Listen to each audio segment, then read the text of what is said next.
Nous sommes donc réunis ici ce soir pour parler de l'accord sur le nucléaire iranien, la décision américaine de se retirer de cet accord, ses conséquences pour l'Iran. On fera un état des lieux de la relation, des relations entre les États-Unis et l'Iran. Nos trois intervenants sont Azadekian, qui est professeur de sociologie à l'université Paris Diderot Paris 7 et chercheur au CNRS, directrice du CREDEF, auteur de nombreux ouvrages dont l'Iran, un mouvement sans révolution, point d'interrogation, paru aux éditions Michalon. Philippe Golub, juste à ma gauche, professeur de politique internationale et comparative à l'American University de Paris, cofondateur et coéditeur de The Asia Times et contributeur régulier au Monde diplomatique.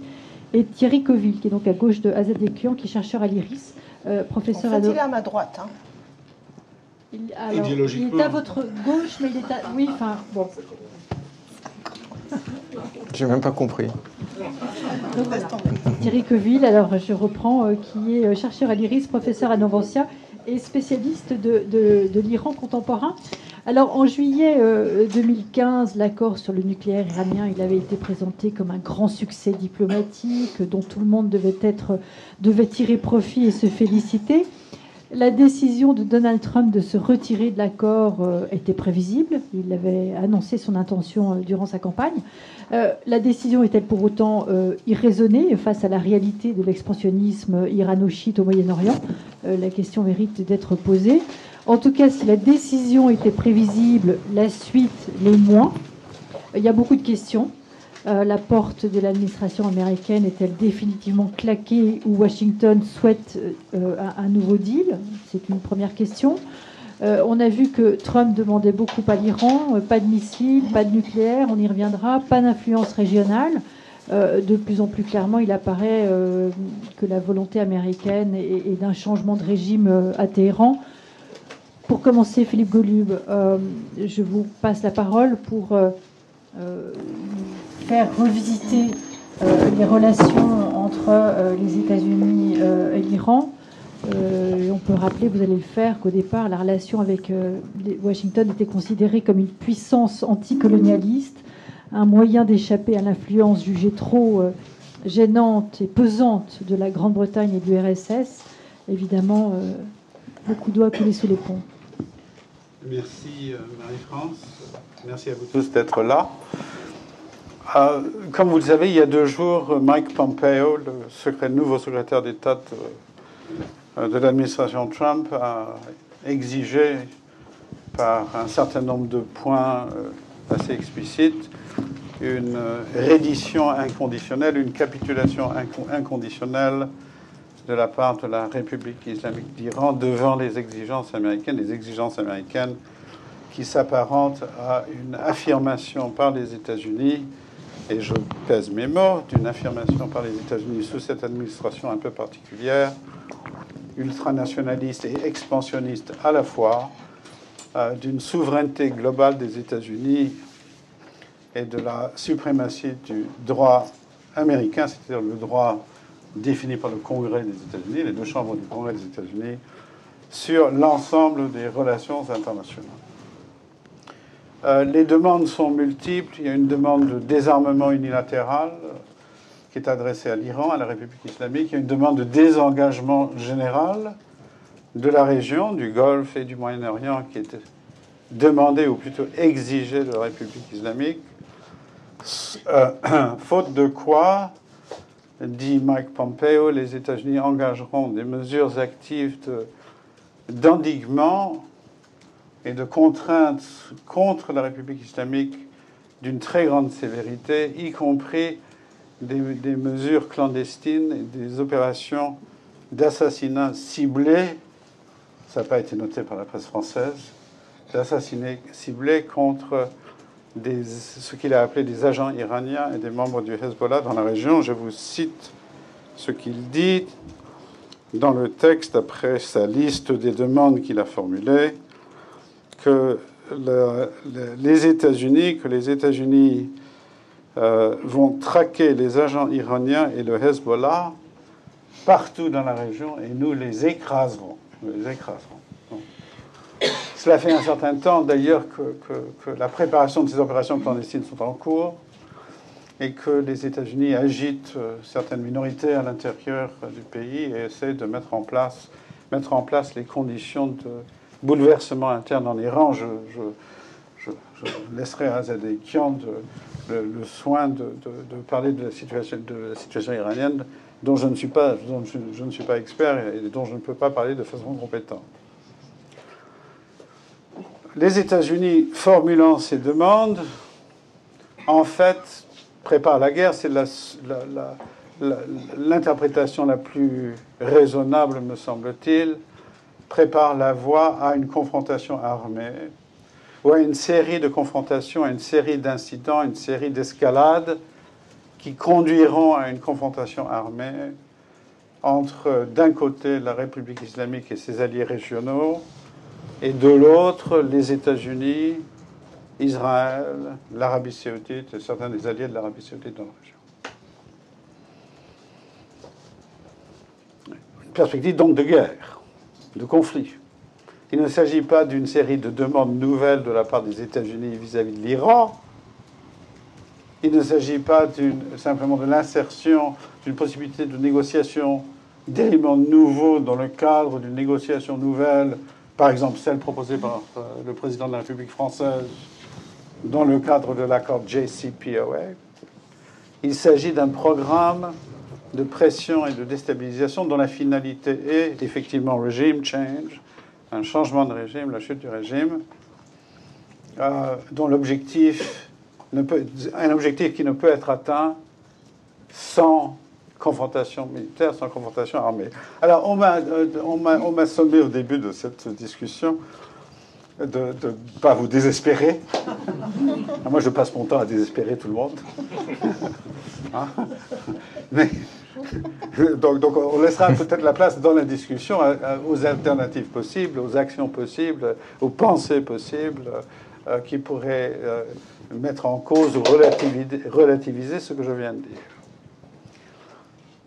À l'évidence, aux États-Unis, dans cette administration et dans les milieux ultranationalistes et je dirais même impérialistes qui gouvernent actuellement, et qui gouvernaient aussi dans une certaine mesure et de façon un tout petit peu différente sous George W. Bush, il n'y a aucune considération pour l'histoire.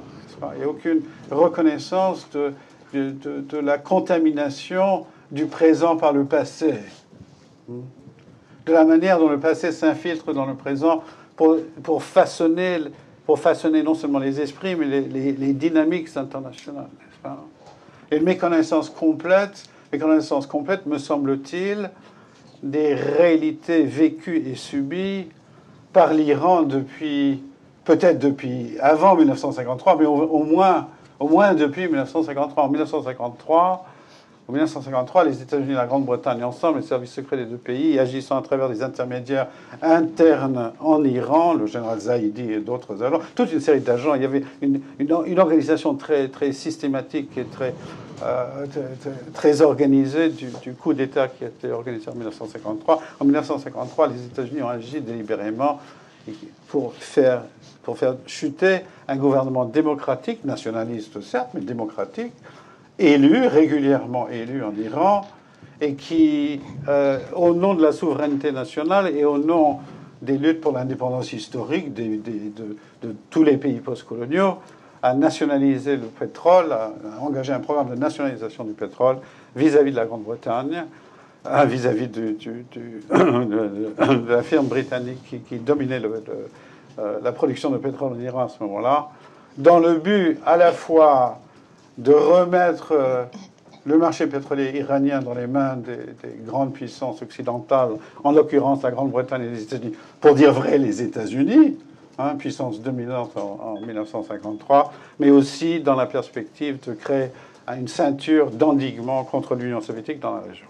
Mossadegh n'avait jamais été et n'était pas un agent d'influence soviétique. Mossadegh n'était pas influencé de façon importante, me semble-t-il, je parle sous ton contrôle, par le parti Today. Au contraire, il y a eu des conflits et des tensions entre le Today et Mossadegh et le Premier ministre Mossadegh. Mais en dépit de tout ce que les experts de la région savaient à l'époque sur Mossadegh, les États-Unis ont engagé des mesures actives pour faire chuter un gouvernement démocratique légitimement élu, républicain, indépendant, dans un pays nouvellement libéré, postcolonial.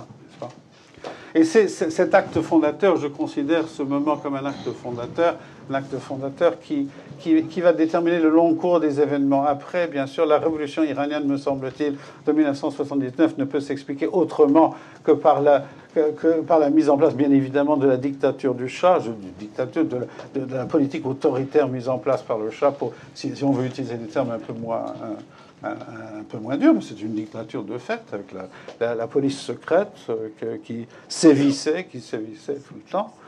La révolution s'explique par un mouvement de fond, bien évidemment, comme toutes les révolutions, comme toutes les grandes révolutions historiques, par un mouvement de fond d'une partie importante de la population, par des factions diverses qui ensemble, ont fait chuter le régime du Shah et qui, après, bien évidemment, ont lutté entre eux pour mettre Khomeini au pouvoir en Iran.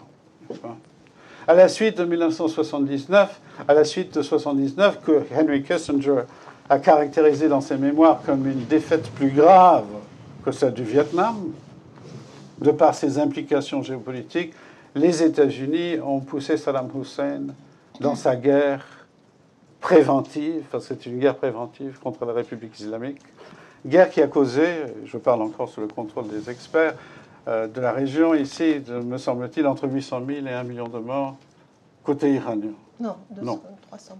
300 000 morts. 300 000 morts, excusez-moi. 300 000 morts côté iranien. C'est beaucoup de morts, quand même, n'est-ce pas ? Et c'est une guerre qui a duré 8 ans, qui s'est conclue par un équilibre instable entre l'Iran et l'Irak, et par la mise en place, peu après ça, par les États-Unis, d'une politique d'endiguement dual sous Bill Clinton, entre l'Iran et l'Irak, endiguement dual dont l'objectif était de neutraliser les deux protagonistes.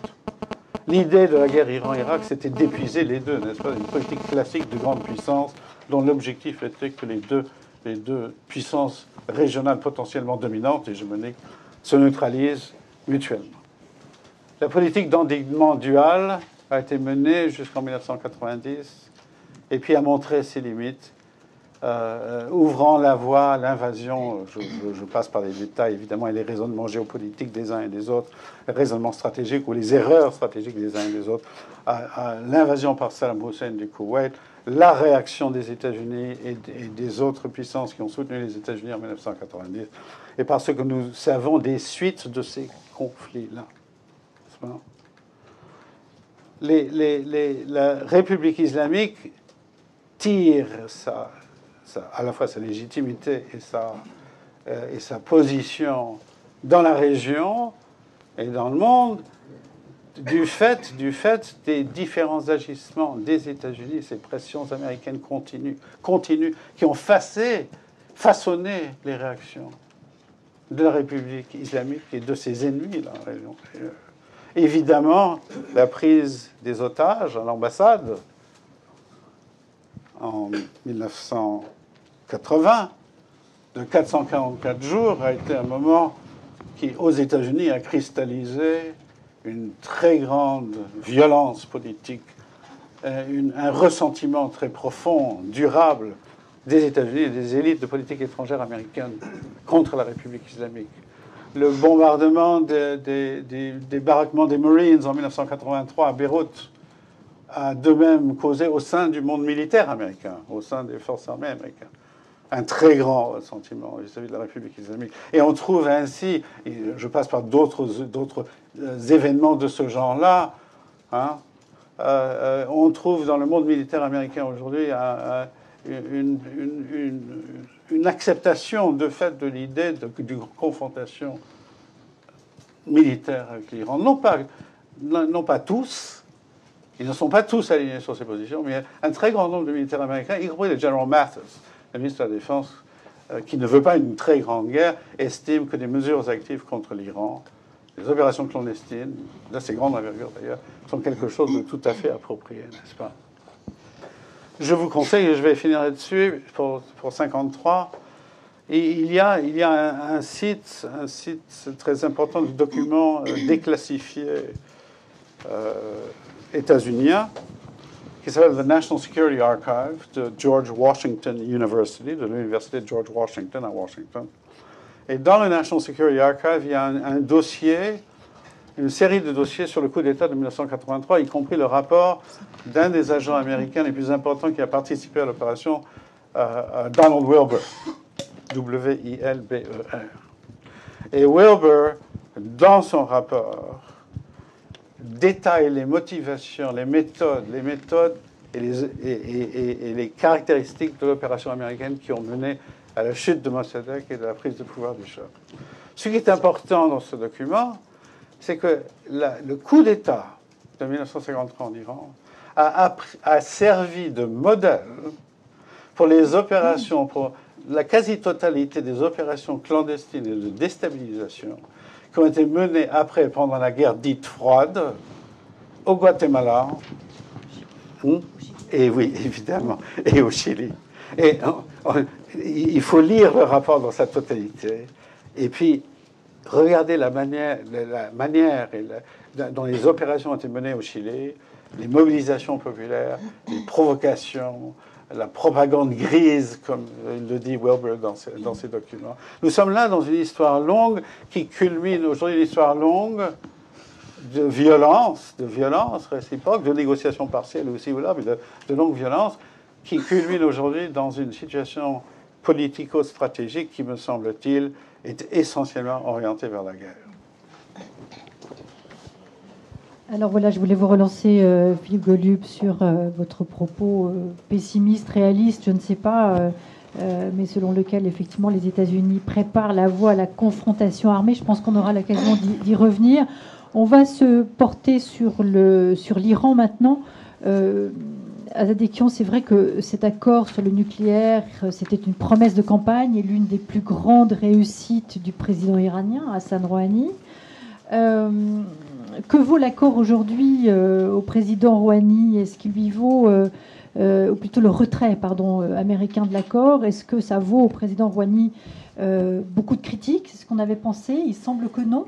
C'est intéressant peut-être de le souligner. Il apparaît que la décision de Trump pourrait revivifier le sentiment national au profit du pouvoir. Il est clair que l'économie risque de souffrir terriblement du rétablissement des sanctions. Dans un premier temps, on s'attendait donc à de violentes attaques contre Rouhani. Cela ne s'est pas produit.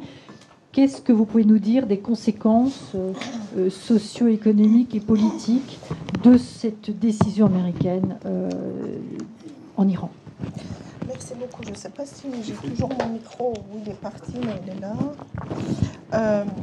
Écoutez, Marie-France, si vous me le permettez, je vais répondre à cette question, mais dans un premier temps, et dans la continuité de l'intervention de Philippe Golub, je voudrais juste dire 3 mots sur les 12 points de Pompeo, puisque je pense qu'il ne s'agit pas seulement l'Iran qui est visé, il y a aussi l'Europe qui est visée, il y a aussi l'AIEA, Agence internationale de l'énergie atomique, qui est visée, il y a aussi la souveraineté du Liban, d'où je reviens, de l'Irak, de l'Afghanistan et de la Syrie qui sont visés.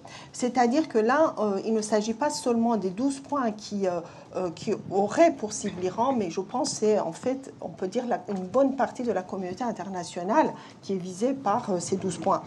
Si vous regardez les 3 premiers points, premier point, il s'agit des prérogatives de l'Agence internationale de l'énergie atomique. De quel droit est-ce que les États-Unis, qui ne sont qu'un des membres de l'agence, pourront, par exemple, dire l'Iran ne doit pas avoir droit à l'enrichissement de l'uranium, alors que selon la JCPOA, l'accord sur le nucléaire, mais aussi les inspections de l'agence, l'Iran doit avoir droit à l'enrichissement de l'uranium à hauteur de 3% environ, par exemple, ou que les inspections de l'agence qui sont en cours et qui même avant étaient déjà en cours, etc. C'est-à-dire les exigences de Pompeo et donc de l'administration Trump viennent, à mon avis, là, amoindrir le rôle et l'importance de l'AIEA en tant que la seule agence internationale capable et susceptible de veiller au respect de l'accord d'accord sur le nucléaire en ce qui concerne le nucléaire iranien. Ensuite, je pense que néanmoins, et après, bien évidemment, comme Philippe, tu l'as dit, par exemple, que l'Iran doit cesser de soutenir les forces, les groupes terroristes, entre guillemets, dont le Hezbollah libanais, alors que le Hezbollah libanais est partie intégrante politique libanaise, que le Hezbollah et ses alliés viennent de remporter les élections législatives au Liban et ils ont une certaine légitimité, en tout cas parmi une bonne partie de l'électorat libanais. En ce qui concerne le Hamas, traiter le Hamas d'une force et d'un groupe terroriste, alors même que les Palestiniens, on le sait, sont en train d'être massacrés par l'armée israélienne sans aucune condamnation ni même critique de la part de l'administration Trump, dans la région, personne n'achète, si vous voulez, ce discours de Pompeo, ni encore moins celui de Trump. Désarmement des milices chiites en Irak. Mais l'Irak, il y a un gouvernement, il y a des élections qui viennent d'avoir lieu en Irak aussi, qui ne sont pas nécessairement au profit de l'Iran. Là encore, pourquoi c'est effectivement Pompeo qui va demander le désarmement des milices chiites et non pas le gouvernement irakien, et j'en passe et d'autres. Maintenant, je pense que sur 2-3 points soulevés par Pompeo, il y a une négociation possible. Sur les citoyens américains ou irano-américains emprisonnés en Iran. Il y a aussi des citoyens iraniens qui sont emprisonnés aux États-Unis. Là, je pense que les échanges des prisonniers est tout à fait possible, comme ça a été d'ailleurs le cas récemment, on le sait. Puis, en ce qui concerne alors Pompeo a parlé aussi de rapprochement entre l'Europe et les États-Unis sur ces points, ce qui est tout à fait faux, sauf sur l'arrêt du développement du programme des missiles balistiques iraniens Khorramshahr, du type Khorramshahr, qui sont susceptibles de porter des ogives nucléaires. Là-dessus, vous le savez, l'Europe et la France seraient d'accord pour limiter ce programme. Et on sait que l'Iran a plusieurs types de missiles à courte portée, à moyenne portée, et aussi des missiles de type Khorramshahr qui sont susceptibles de porter des ogives nucléaires. Donc il y a une négociation à faire, enfin à mon avis possible, non pas entre Pompeo et l'Iran, mais entre l'Europe et l'Iran, afin, par exemple, d'arrêter le développement de ce programme au profit des missiles disons, à court et à moyen portée. Je pense qu'il y a dans ces points, il y en a, moi je pense qu'il y en a 2 au moins au plus, pardon, pas au moins, 2 autour desquels une négociation de la part des Européens serait possible avec l'Iran. Maintenant, effectivement, comme tu l'as dit, Philippe, je pense que ce qui est derrière ce discours de Pompeo et ces 12 points n'est rien d'autre que le changement de régime iranien, alors le régime change, mais je peux vous parler de 3 scénarios. C'est-à-dire que le régime change. Alors là, je ne suis pas d'accord avec toi quand tu dis que l'affrontement armé est une possibilité. Je pense que ça va avoir des conséquences très néfastes, y compris pour les États-Unis. Et donc, je pense que ça, c'est peut-être une solution de dernier moment.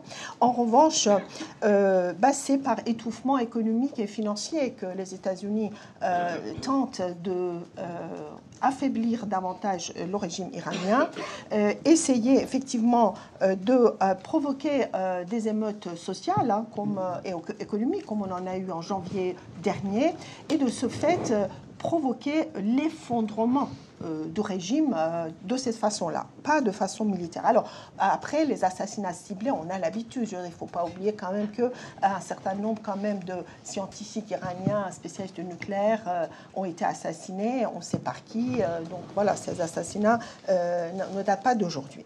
En même temps, ce que vise bien sûr cette politique états-unienne, c'est aussi d'affaiblir les gardiens de la révolution qui domine une bonne partie de l'économie iranienne. Je laisse Thierry nous dire combien et comment.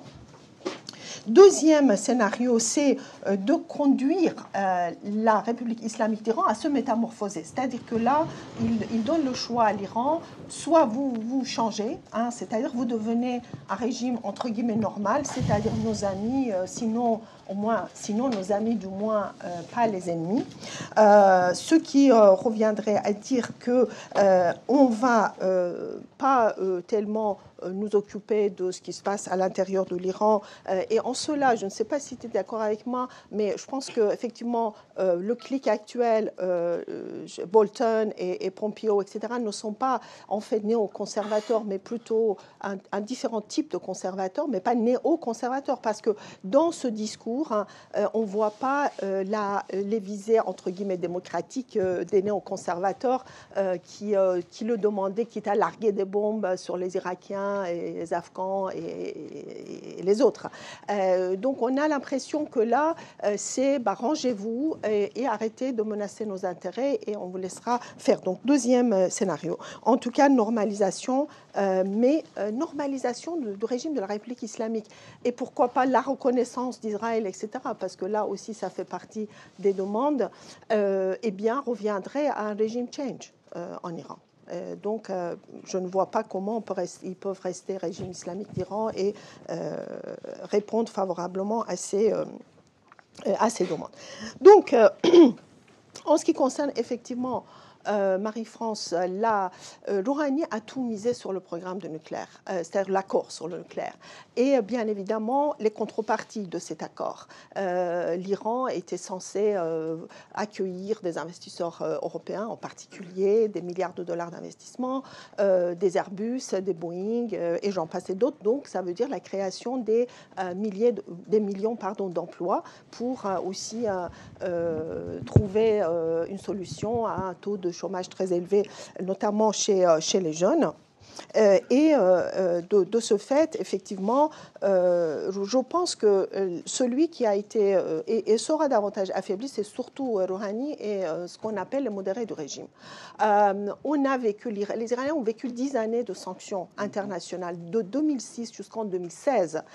Ce n'est pas le régime islamique d'Iran qui a été affaibli. Ils ont même, n'oublions pas, enrichi l'uranium jusqu'à 20%. Ils sont allés en Syrie, ils sont allés en Irak, ils sont allés au Yémen. Voilà. Donc ces sanctions-là ne marchent pas, ne fonctionnent pas contre le régime, mais contre la société iranienne. Et ça, il y a une unanimité dans une bonne partie, y compris d'une certaine opposition rationnelle, je dirais, iranienne, même au sein de la diaspora. Donc la société civile. Pourquoi ? Parce qu'effectivement, ces pressions vont faire que le régime va se durcir. Les petites ouvertures issues de l'élection présidentielle de 2017 qui ont commencé en fait à se renfermer petit à petit après les émeutes de janvier 2018 vont davantage se refermer. Cette société civile qui effectivement avait de nouveau commencé à s'organiser, de nouveau commencé à revendiquer, on le voit presque tous les jours, va subir une répression de plus en plus importante, puisqu'en Iran, il n'y a pas un seul pouvoir, vous le savez, il y en a plusieurs. Et donc, au profit de qui ? Au profit des ultras. Alors, la position prise par l'ayatollah Khamenei, le guide, est très différente de sa position lors de justement des négociations sur l'accord sur le nucléaire, puisque Khamenei, cette fois-ci, ne soutient pas Rouhani, même pas dans sa négociation avec l'Europe. Et Rouhani, néanmoins, a son seul espoir, je dirais, c'est l'Europe. Son seul espoir, c'est ces négociations en cours avec l'Europe.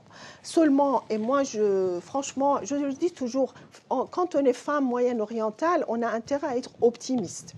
Mais là, je ne le suis plus. Pourquoi ? Parce que malgré les promesses du président Macron et d'autres Européens, on voit Total a quitté l'Iran. Total est une entreprise française qui est restée pendant les sanctions est resté en Iran, c'est-à-dire a toujours gardé, d'ailleurs les gens de Total vous le diront, sont fiers de dire nous avons gardé notre bureau, nous avons plusieurs personnes sur place, ça ne sera plus le cas. Parce que ce qui compte, ce n'est pas humanitaire qui compte, c'est les intérêts, on le sait, économico-financiers, bien évidemment, des compagnies. Que par exemple Airbus, alors Airbus symboliquement est très important pour les Iraniens, parce que les avions civils datent d'il y a 40 ans, d'il y a 50 ans, etc. Et que même quand Khatami était président de l'Iran, il y a eu, vous vous rappelez peut-être, la suspension de l'enrichissement de l'uranium qui a été signé à ce moment-là avec la Troïka européenne, Rouhani, qui est actuellement président, et c'était à l'époque de Khatami. En contrepartie, les Iraniens demandaient des Airbus. Ils ne l'ont pas obtenu. Pourquoi ? On leur a dit, mais parce que 10% des actions d'Airbus appartiennent aux États-Unis, on ne peut pas vous les livrer, désolé. Ils le savaient, hein, les Français le savaient pertinemment au moment... Maintenant, on le sait, parce que les diplomates ont commencé à parler. Moi, j'y étais pas, mais voilà, d'autres y étaient. Et on sait que les Français savaient dès le départ que ça n'allait pas marcher. Mais c'était une promesse, fausse promesse. Aujourd'hui, de nouveau, les Airbus ne peuvent plus être livrés à l'Iran. Il n'y en a que 3 ou 4 qui ont été livrés et pas les 118. Ça veut dire quoi, symboliquement, si vous voulez? Les Boeing, n'en parlons même pas. Donc, en fait, ce qui veut dire qu'au niveau européen, il n'y a que des petites et moyennes entreprises, qui sont d'ailleurs en Iran, qui vont pouvoir y rester. Et le mieux que l'Europe peut faire, c'est, mais tu me corrigeras Thierry, c'est toi l'économiste, mais c'est par exemple de créer un système de pouvoir, pour que ces entreprises, à travers la banque d'investissement, par exemple, puissent effectivement transiter les sommes nécessaires pour investir en Iran, qui ne seront pas des milliards de dollars et qui ne vont pas créer des milliers ou millions d'emplois nécessaires dans ce pays. Alors, le résultat, c'est quoi? Le résultat, c'est que de toute façon, il y en a toujours, je parle des Chinois, je parle des Russes, des Indiens qui sont intéressés par l'achat, enfin, ils ont continué à acheter le pétrole iranien en payant par roupie ou par en envoyant en fait des marchandises chinoises, etc., en Iran en contrepartie du pétrole. La vie va continuer de cette façon-là, encore une fois. Et qui va s'enrichir de nouveau? Et qui va profiter de la contrebande? C'est les mêmes qui en ont profité de 2006 jusqu'en 2016, c'est-à-dire les gardiens de la révolution sont les mêmes qui sont soi-disant visés par ces mesures draconiennes américaines. Mais au final, ce que je veux dire, c'est que les modérés du régime, à mon avis, seront largement affaiblis et c'est surtout la société iranienne qui, effectivement, sera affaiblie. Aujourd'hui, il est vrai, depuis d'ailleurs pas mal de temps, que cet écart important dont on parlait toujours, on disait c'est pas possible quand on travaille sur la société iranienne, il y a un écart important parce que ces sociétés qui revendiquent la liberté, la démocratie, qui est une société devenue moderne d'un côté et de l'autre, quand même les institutions qui ne correspondent pas à ces revendications-là. Aujourd'hui, effectivement, on est en train d'affaiblir. L'écart existe, mais on est en train d'affaiblir cette société et sa marge de manœuvre de plus en plus. À cela s'ajoute effectivement, et ça, je te remercie de nous avoir rappelé, c'est l'épisode de coup d'État de 1953, parce que de nouveau, ce qu'on peut s'attendre à ce que malgré les mécontentements, beaucoup d'Iraniens sont susceptibles de quand même soutenir le régime iranien face à des sanctions importantes qu'elles vont subir, que cette société va subir. Et donc, à mon avis, c'est une politique contre-productive. À cela s'ajoute le fait que l'Iran ne va pas perdre. Et pourquoi les Iraniens doivent cesser d'alimenter le Hezbollah libanais? Moi, je ne défends pas ça, mais je pense qu'il vaut mieux dépenser l'argent de pétrole pour la société iranienne. Mais l'Iran n'est pas un pays. L'Iran est une puissance régionale. Et il faut comprendre l'Iran, me semble-t-il, en tant que puissance régionale, au même titre, par exemple, que l'Arabie saoudite. En tout cas, les revendications des Iraniens du régime islamique, c'est ça, on est une puissance régionale. Et donc, tout comme toute autre puissance régionale, eh bien, ils sont, et ils l'ont fait déjà, on le voit, il suffit de voyager dans la région, on voit effectivement un certain nombre de soutiens de la part des groupes qui, ma foi, sont assez populaires parmi une partie de la population. Ça peut s'agir de l'Irak, ça peut s'agir du Liban, ça peut s'agir aussi de Yémen, puisque ce n'est pas l'Iran qui a créé en fait cette situation-là. La situation est créée depuis des décennies et maintenant de plus en plus par aussi les interventions répétées et destructives aussi des États-Unis dans la région.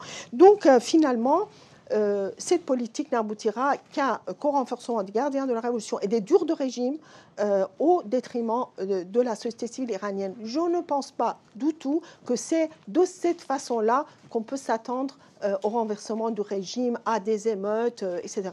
Des émeutes, il y en aura peut-être, des émeutes de faim, il y en aura peut-être. Il y a effectivement l'argent massif distribué parmi certains groupes à l'intérieur de l'Iran. Il y aura bien évidemment des échauffourées, ça on le sait aussi, mais à mon avis, cela ne suffira pas à faire tomber le régime islamique dans la mesure où effectivement la population, une fois de plus, parce que le nationalisme iranien, en tout cas la chose d'une bonne partie des Iraniens, n'est pas à négliger, une fois de plus, donc on risque d'avoir la population qui soutiendra le régime. Et donc, ce que je veux dire, c'est qu'au-delà, et là je termine là-dessus, qu'au-delà du cas de l'Iran, cette politique de Trump et de Pompeo et Bolton, que j'ai eu le plaisir de discuter avec d'ailleurs il y a quelques années de ça, eh bien, c'est aussi la survie politique de l'Europe qui est visée. C'est la survie politique de l'Europe qui est visée. Voilà, merci. Survie politique de l'Europe qui est visée. Alors, vous le disiez, Azadekian, Rouhani, son seul espoir, c'est l'Europe. Il est évident que la diplomatie européenne a été humiliée par la décision du président américain. Les Européens disposent-ils d'une vraie marge de manœuvre pour sauver cet accord iranien ? Quelle parade face à l'arme des sanctions extraterritoriales ? Est-ce qu'on peut imaginer la mise sur pied d'un véritable bouclier juridique, la mise sur pied d'une institution financière indépendante qui permettrait de financer les opérations des entreprises européennes avec n'importe quel pays à travers la planète ? Il est évident qu'il y a là une construction d'un instrument financier européen qui s'impose. Quelles sont, Thierry Coville, les solutions pour l'Europe ? Oui, je vous remercie. C'est une question facile. Terminée. Non, mais alors, en fait, je vais commencer parce que c'est vrai que avec cette administration américaine, je n'ai pas également sous le contrôle, c'est que on n'est pas habitué à avoir des gens qui disent des choses fausses, en fait. Déjà, c'est assez compliqué de parler de l'Iran, mais là, on est face à des gens qui mentent, quoi. J'étais face à des journalistes qui me disent, mais alors, je voulais pas dire le président américain ment, mais bon, on va dire, il dit pas la vérité, quoi. Alors, donc, il faut rappeler des faits, si vous voulez. Donc, il se trouve qu'avec donc l'IRIS, où je suis chercheur, et le RUSI, qui est un think tank anglais, et puis Friedrich Ebert, qui est la fondation, une fondation allemande qui dépend du SPD. On a fait un travail sur ce sujet-là, la politique européenne face à l'accord sur le nucléaire, face au challenge de Trump. Alors au début, c'était dans le cadre du Brexit. C'est assez drôle, finalement, je vous explique. Parce qu'au début, l'idée, c'était avec le Brexit, comme vous le savez peut-être, la politique européenne vis-à-vis de l'Iran, c'est en fait a commencé de manière informelle avec les 3 ministres des Affaires étrangères anglais, allemands et français. Ils ont créé une sorte de structure informelle qu'on appelle E3, mais qui n'existe pas officiellement. Et donc, cette structure a continué parce qu'elle a bien marché. Alors, on a ajouté l'Italie maintenant. Et en fait, la première question qu'on s'était posée, c'était est-ce que du fait du Brexit, est-ce que cette structure va continuer à marcher ? Alors, ce qui est très intéressant, enfin, au moins, c'est dans un élément, on va dire, entre guillemets, positif. Alors, les Anglais tiennent dur comme fer à rester dans le E3. Donc, c'est assez drôle de voir même des gens qui étaient pour le Brexit disent « Ah non, le 3, c'est très important, nous, on veut rester dans cette structure. » Donc, on dénote une certaine contradiction, mais enfin, c'est assez positif pour les Européens. Alors, qu'est-ce qu'il est ressorti ? On a fait 3 réunions, une à Berlin, une à Paris, une à Londres. Et on a eu en face, en fait, ce que je veux vous dire, c'est un peu ce que j'ai entendu de la part des diplomates européens. Premièrement, les Européens savent que l'accord marche. C'est-à-dire, tout le monde sait que l'accord marche, que l'accord est respecté par l'Iran. Il n'y a pas l'ombre d'un doute là-dessus. Il n'y a pas un seul diplomate européen. Je veux dire, ça a été vérifié. Donc, tout le monde en Europe sait que l'accord marche. Ça a été vérifié 9 ou 10 fois. Moi, je crois que c'était 10 fois, mais bon, j'ai entendu 9 fois. Bon, enfin, bref, par l'Agence internationale de l'énergie atomique. Donc l'accord marche et si vous voulez, les diplomates européens pensent que l'accord est bon pour la stabilité politique dans la région. Parce que cet accord, donc l'accord de juillet 2015, a permis de sortir d'une situation de crise et bon parce qu'il permet de lutter contre la prolifération nucléaire dans la région. Il est respecté par l'Iran. Donc cet accord marche et Si les Européens défendent cet accord, c'est que, bon, de manière rationnelle, le scénario catastrophe, c'est si l'Iran sort de l'accord, un des choix possibles, c'est qu'il recommence à enrichir l'uranium à 20% ou qu'il éventuellement sort du TNP. Je veux dire, les Européens, qu'est-ce qu'on fait dans ces cas-là? Donc, si vous voulez, pour éviter ça, les Européens défendent cet accord. Et ce qui est très important de dire, c'est que ce n'est pas pour des raisons économiques, contrairement à ce qu'on entend dans certains courants, etc. Oui, les Européens, vous êtes prêts à vendre, etc. Donc, j'invite tout le monde à regarder les chiffres de la Commission européenne. Les exportations de l'Union européenne vers l'Iran, c'est 0,5% des exportations de l'Union européenne. Donc, ceux qui disent que l'Europe défend l'accord pour des raisons économiques, c'est faux. Voilà, si les chiffres veulent dire quelque chose, c'est faux. Bon, il ne faut pas être naïf. On parlait de Total, d'Airbus. En Allemagne, évidemment, il y a des intérêts économiques en jeu. Mais je veux dire, globalement, les diplomates discutaient avec eux. D'abord, je crois que le président Macron l'a dit, ce n'est pas une question d'économie, d'affaires, c'est une question de la stabilité politique dans la région. Qu'est-ce qu'on fait si l'Iran sort de l'accord? Il le respecte. Donc, et ça, c'est très clair chez tous les diplomates européens. Deuxième élément, et c'est très intéressant, je pense qu'il y a quand même un capital positif qui existe en Europe, c'est que les Européens négocient avec l'Iran, comme ça vient d'être rappelé, depuis 2002, 2003. Donc, ils commencent, si vous voulez, on rencontre des diplomates européens et ça fait plaisir qu'ils connaissent l'Iran. Et il y a une expérience acquise, ils connaissent l'Iran. Il n'y a pas un diplomate européen qui pense que c'est une bonne idée de renégocier l'accord de 2015. Il n'y en a pas un seul. Et je veux dire, c'est évident. Tous, ils l'ont dit, c'est stupide, c'est ridicule. Si on renégocie l'accord, les Iraniens vont redemander encore plus. Donc, quand on entend dire, voilà, la stratégie américaine qui consiste à dire on va renégocier l'accord, etc., c'est de nouveau une méconnaissance de l'histoire de la culture iranienne. Enfin, je veux dire, c'est complètement irréaliste. Voilà. Donc, l'accord est important pour les Européens parce qu'ils considèrent qu'il a permis de maintenir la stabilité politique au Moyen-Orient, qui permet de lutter contre la prolifération nucléaire. Et également un élément qu'ils voient, c'est que si jamais cet accord n'existait plus, on aurait, et Azadeh vient de le dire, on pourrait avoir un Iran beaucoup plus agressif et belliqueux dans la région. Donc toutes ces raisons font que les Européens disent il faut absolument, si vous voulez, c'était ce qu'on entendait donc un mois ou un mois et demi avant la décision de Trump, il faut maintenir cet accord. Alors par rapport à ça, quelles étaient les stratégies qu'on entendait? Et c'est là que je trouve que c'est intéressant pour comprendre peut-être l'état d'esprit des Européens. C'est très intéressant, c'est que si vous voulez, on était 3 chercheurs, on sentait bien qu'il y avait un décalage entre les diplomates qui disaient oui, on va faire du lobbying. Et on avait l'impression qu'ils étaient tous persuadés qu'en faisant du lobbying à Washington, ça marcherait. Alors, est-ce qu'ils nous disaient la vérité? Mais on avait un discours en Allemagne, en Angleterre, à Paris, c'est-à-dire, ça va marcher, on va faire du lobbying, on va le convaincre. Enfin, c'est tellement évident, quelque part, ils se disaient peut-être ça, c'est tellement évident que si les États-Unis sortent de l'accord, on prend un risque énorme pour les raisons que je viens d'évoquer. Donc, il y avait l'idée européenne qu'on peut faire en faisant du lobbying, on allait convaincre les États-Unis. Et nous, on se disait, mais d'accord, mais si ça ne marche pas. Et alors, le plan B n'était pas vraiment évoqué. Alors, est-ce que c'est parce qu'on voulait donner le maximum de chance au lobbying que ce n'était pas évoqué? Mais c'était intéressant. Je pense, ce que je veux dire par là, c'est que je pense que les Européens se retrouvent dans une situation qu'ils ne voulaient pas. On a très clairement senti que l'idée, c'était quand même, en dépit de tous les problèmes, en dépit de toutes les couleuvres que les Européens doivent avaler tous les jours à cause de cette nouvelle administration, l'idée, c'était on sera quand même plus fort avec cette relation transatlantique. On est plus fort pour gérer le dossier iranien. Non, mais on le sentait vraiment. C'est-à-dire que les gens ne voulaient pas avoir une situation où ils se retrouvaient face aux États-Unis. Donc je pense qu'il y a aussi ça aussi l'Europe se retrouve dans une situation, entre guillemets, de confrontation qu'elle n'a pas choisie et qu'elle ne voulait pas. Par contre, on sentait bien qu'il y a un plan B dont on nous a parlé, mais qu'on voit sortir aujourd'hui. C'est discuté en Europe depuis un moment. Donc effectivement, les éléments de ce plan B, c'était donc un des problèmes. Alors, élément par rapport à ce plan B, c'est que s'il y a un pays, ce qui ressort également, et ça a été dit par les diplomates européens, s'il y a un pays qui pouvait s'estimer lésé par cet accord, c'est plutôt l'Iran. Parce que l'Iran, comme ça vient d'être dit, n'a pas eu les bénéfices économiques attendus de cet accord. Il faut rappeler que cet accord, c'est assez simple. C'est l'Iran diminue son programme nucléaire et le met à un niveau, on va dire, civil. C'est-à-dire qu'on a des garanties qui font du nucléaire civil. En échange, il y avait une levée des sanctions. Donc c'était ça l'accord. Or, du fait de la permanence des sanctions américaines non liées au nucléaire, aucune grande banque européenne n'a accepté de revenir en Iran. Donc le fait qu'il n'y ait aucune grande banque européenne qui revienne en Iran, ça pose un énorme problème pour l'ampleur des contrats qu'on peut financer. Parce qu'on finance les contrats par des petites banques qui n'ont pas les moyens, qui font déjà payer très cher leurs services et qui n'ont pas les moyens de financer des grands contrats. Et on peut encore moins financer les opérations d'investissement.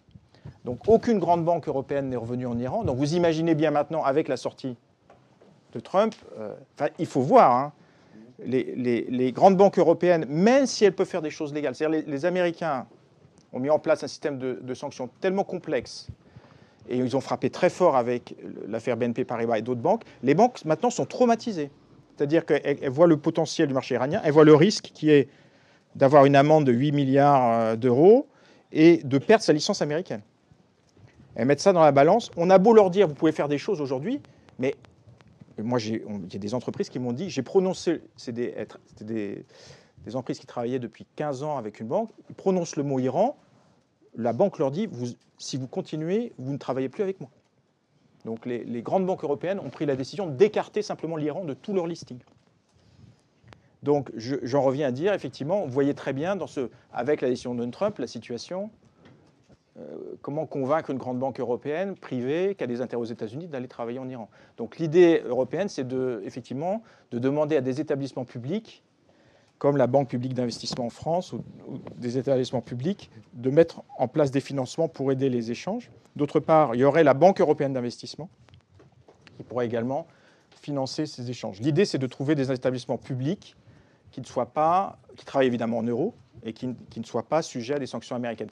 Il y a un autre élément qui peut jouer, mais il faut voir dans quelle mesure. C'est en Europe, il existe quand même pas mal de petites banques, mais surtout en Italie, en fait, c'est pas ce que j'ai entendu dire, qui n'ont pas d'intérêt aux États-Unis, qui pourraient peut-être avoir un rôle plus actif pour le financement des échanges avec l'Iran. Par contre, de manière réaliste, je pense que je ne vois pas une grande banque européenne dans les conditions actuelles commencer à travailler avec l'Iran. C'est impossible. Donc il faut trouver vraiment une solution de ce côté-là.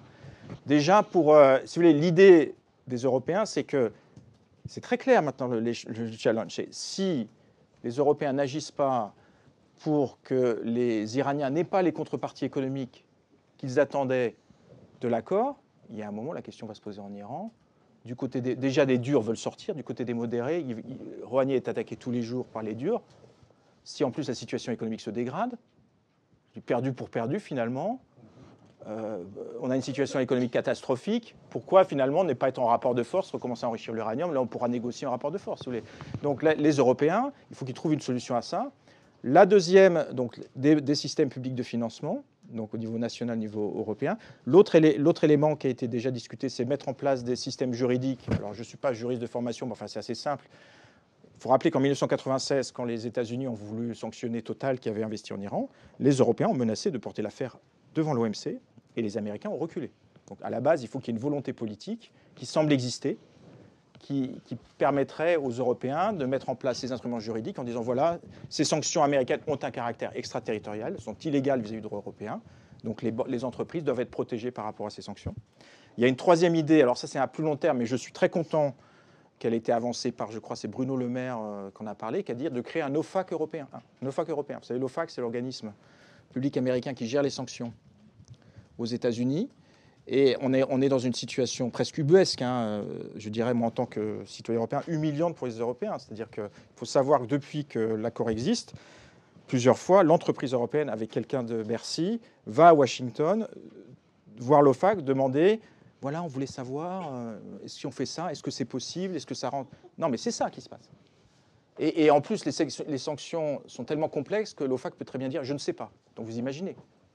C'est possible, je ne sais pas, c'est complexe. Enfin, vous voyez, donc on est dans une situation où on demande l'autorisation, savoir si on peut faire telle opération avec l'Iran. Donc il y a quand même l'idée que l'Europe réagisse. Bon, très clairement... ce que peut faire l'Europe, c'est limiter, pour répondre à la question d'Azadeh, c'est que si vous voulez, il faut bien voir, bon, les autorités iraniennes, c'est de bonne guerre, on dit on veut des garanties. Mais là, on est face à des choix d'entreprises privées. Donc les gouvernements européens peuvent dire tout ce qu'ils veulent aux entreprises. À la base, c'est quand même l'entreprise qui décide en fonction du profit, du risque, etc. Donc il y a la logique privée qui va compter. Donc ça va dépendre. Est-ce que les gouvernements européens, je pense qu'il y a déjà eu des réunions qui ont lieu, vont être capables de donner les garanties suffisantes dont on a parlé à ces entreprises? On peut évidemment penser que des petites et moyennes entreprises qui n'ont pas d'intérêt aux États-Unis, peut-être que c'est le moment, effectivement, d'encourager pour les autorités européennes, parce que moi, je pense qu'il y a un gros potentiel pour les PME en Iran. C'est un pays où il n'y a pas de problème de paiement, donc effectivement, on pourrait peut-être plutôt encourager les PME. Mais du côté des grosses entreprises, ce qu'il faut bien voir, c'est que la menace américaine est claire, et ça a été dit de manière tellement brutale et claire par Trump, c'est-à-dire, si vous continuez à travailler avec l'Iran, vous n'aurez plus accès au marché américain. Vous dites ça, on a parlé des grandes banques déjà, elles sont traumatisées, vous dites ça à des entreprises. Total, j'ai lu qu'ils avaient le tiers de leurs actionnaires qui sont américains, et ils ont 90% de leur financement qui sont américains. Donc, et ils ne sont pas les seuls, je veux dire, on a d'autres grosses entreprises qui effectivement, là, il faut vraiment qu'il y ait des garanties européennes. Mais c'est vrai, je pense que là, les Iraniens, très clairement, attendent. Ils ont pris note des engagements européens de défendre l'accord. Ils ont pris note des promesses voilà, de ce qu'on vient de dire, l'établissement public de financement. Mais enfin, si jamais ils voient que la situation économique se dégrade, si ils voient que beaucoup d'entreprises européennes plient bagages et reviennent en Europe, etc., très clairement, moi, je ne pense pas... Bon, il se trouve que j'étais en Iran, mais je veux dire, franchement, c'est pas parce que j'étais en Iran que j'en sais plus que ce soit. Mais on a le sentiment que... ils ne sont pas prêts pour l'instant à enclencher l'idée de recommencer à enrichir l'uranium à 20%. Je pense que ou sortir TNP, je pense que ça a été évoqué, mais ce n'est pas la priorité actuellement des autorités iraniennes. La priorité, c'est vraiment de voir si l'Europe sera capable de tenir ses promesses, en gros, et de continuer les échanges. C'est ça, ça va jouer là-dessus. Donc c'est vrai que l'Europe a... et là, je trouve intéressant, c'est que on critique souvent l'Europe, mais là, heureusement qu'ils sont là, je veux dire. C'est vraiment eux qui peuvent si vous voulez, s'ils arrivent à maintenir les échanges avec l'Iran, fait qu'il n'y a pas d'autres dégradations de la situation économique, ça va donner des instruments et des armes aux modérés en Iran pour dire aux durs et à la population, vous voyez, on a raison de rester dans l'accord. Sinon, effectivement, cette possibilité qu'ils sortent de l'accord deviendra, c'est pas sûr, hein, mais ça devient plus probable. Alors moi, je vais terminer simplement... pour un dernier point qui est si vous voulez, sur la politique européenne vis-à-vis de l'Iran. Je pense que ce qui a été noté par les diplomates, d'ailleurs, je crois que c'est en Angleterre on a dit ça, je pense qu'il faut faire attention, surtout dans cette période-là qui commence, si on veut jouer ce rôle, voilà, la diplomatie européenne sur l'accord sur le nucléaire, c'est de dire... Je ne répète pas ce que dit le président Macron, parce que nous, on l'avait déjà mis, vous pouvez vérifier, je peux vous donner la référence, on l'a déjà mis dans l'étude. Tout ce que tous les diplomates européens disent, c'est on a des accords avec l'Iran sur les missiles, sur le rôle de l'Iran dans la région, etc. Mais on fait en sorte que l'accord de 2015 marche, et on donne le sentiment aux Européens qu'ils ont raison de négocier avec nous. Parce qu'on leur montre qu'ils ont des contreparties économiques à négocier avec nous, ils ont un intérêt à négocier avec nous. Si on leur donne ce sentiment, on peut discuter d'autres sujets. Et je crois que c'est très clairement ce qu'a dit le président Macron, mais c'est vraiment la position européenne. On peut discuter des missiles, du rôle de l'Iran dans la région, et éventuellement de l'après-accord. Donc ça, c'est très clair en Europe. Par contre, je pense que tout ce qui peut faire croire, il faut faire très attention, qu'on va renégocier, c'est pour ça que une petite ambiguïté quand dans la conférence de presse qui avait suivi la rencontre de Macron avec Trump, c'est-à-dire qu'on commence à dire on va négocier un nouvel accord. En Iran, ils entendent ça, qu'est-ce que ça veut rien dire. Donc je veux dire, je pense que les Européens, d'après les dernières déclarations de Federica Mogherini, la responsable des affaires étrangères de l'Union, c'est très clair, les Européens maintenant sur cette ligne, on tient à l'accord 2015, on négocie sur autre chose. Toute autre stratégie pour essayer de se rabibocher avec les Américains, c'est une catastrophe. Et je pense qu'il faut faire également très attention dans la période qui rentre sur le choix des mots. Parce que je vous donne un exemple, c'est-à-dire si on veut avoir des chances de faire comprendre aux Iraniens que l'accord de 2015 marche et qu'on peut discuter sur d'autres sujets, il faut qu'on apparaisse, comme on va dire, on n'est jamais complètement impartial, mais je veux dire, en tout cas, il ne faut pas qu'on apparaisse comme trop alliés des ennemis de l'Iran, en gros de l'Arabie Saoudite et d'Israël. Or, quand le ministre des Affaires étrangères français utilise l'expression hégémonie régionale, l'Iran pratique une politique d'hégémonie régionale, je vous dis, il n'y a pas besoin d'être un expert. Hein. Vous êtes en Iran, vous entendez ça, vous dites « Ah, Mais oui, c'est parce que vous êtes pote avec l'Arabie Saoudite que vous dites ça. Si vous voulez, c'est exactement le vocabulaire utilisé par l'Arabie Saoudite. Donc, tout ce qui peut donner l'impression du côté iranien qu'on s'aligne sur la politique de l'Arabie Saoudite, la politique israélienne, ça nous décrédibilise complètement dans toute notre stratégie pour négocier sur d'autres sujets. Donc, alors, derrière ces mots, effectivement, alors ça. Est-ce qu'il n'y a pas plus que des mots bon, est-ce qu'il n'y aurait pas aussi avoir une certaine clarification de ce côté? Parce qu'à toujours dire que c'est l'Iran qui est responsable de tous les problèmes dans la région, je pense que... Mais disons, déjà, si on avait un vocabulaire un petit peu plus neutre, ça permettra à l'Europe d'avoir une stratégie plus efficace. Mais il est très clair que, comme disent les Anglais, le jury est toujours dehors. Est-ce que l'Europe arrivera à donner ses garanties aux Iraniens? Moi, je pense que c'est là-dessus que ça va jouer dans les prochains mois. Merci Thierry Coville. Donc on l'a compris, l'Europe a un vrai rôle à jouer, un défi à relever. Bien sûr, je vais vous passer la parole, mais peut-être on peut juste élargir de façon à poser les choses telles qu'elles se présentent aujourd'hui. La décision de Trump, c'est aussi un énorme cadeau fait à la Chine. L'Europe a aussi, dans cet enjeu-là, un rôle à jouer. On peut rappeler, je parle sous votre contrôle bien sûr, que la Chine est le premier partenaire commercial de l'Iran depuis plusieurs années, avec des échanges entre les deux pays de 37 milliards de dollars en 2007. C'est un groupe chinois qui prendrait la place de Total si Total se retire. Alors la question qui se pose, c'est est-ce que la Chine ne risque pas aussi d'être menacée comme les entreprises européennes? Alors bien sûr, elle est moins représentée sur le sol américain, mais les entreprises chinoises pourraient elles aussi avoir peur de lourdes sanctions américaines. Je ne sais pas qui souhaite répondre. Je pense que c'est... Manifestement, il faut rappeler qu'il y a déjà une période de très fortes sanctions, comme l'a rappelé Azadeh, contre l'Iran entre 2007 et 2012. Et les groupes chinois et asiatiques ont pris la place des groupes européens en Iran. Donc à l'époque, ils n'avaient pas du tout peur des sanctions américaines parce qu'ils sont beaucoup moins exposés quand même. Déjà, ils ont des instruments de financement. Dès que les banques chinoises traitent il y a des systèmes de compensation entre le yuan et la monnaie iranienne directement. Donc il n'y a pas le problème du dollar. Alors vous me direz, en Europe, on a réglé ça. Les gens qui disent, voilà, les banques européennes travaillent en euros avec l'Iran, ça c'est réglé. Au moins, c'est bon. Mais surtout, les entreprises chinoises ont moins d'intérêt aux États-Unis. Donc c'est ça, en fait, le moyen de pression. Donc non, je pense qu'ils voient très clairement le marché iranien comme intéressant si les entreprises européennes se retirent. Je vous dis, c'était dans le contrat d'ailleurs de Total. Ils ont prévu que s'ils se retirent, c'est un groupe chinois qui prendra leur place. Dans l'automobile, on n'en a pas parlé, mais... Là, ce serait une catastrophe pour... excusez-moi, mais ce serait une catastrophe pour... On parlait des catastrophes aussi pour l'économie iranienne, parce que après l'énergie, c'est l'automobile qui représente le plus gros potentiel d'emploi en Iran.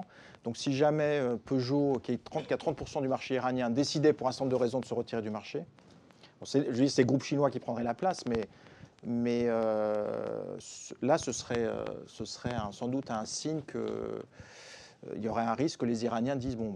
on ne joue plus le jeu, si vous voulez. Donc, pour répondre à votre question, l'avantage des groupes chinois, c'est qu'ils ont beaucoup moins d'intérêt aux États-Unis que les groupes européens.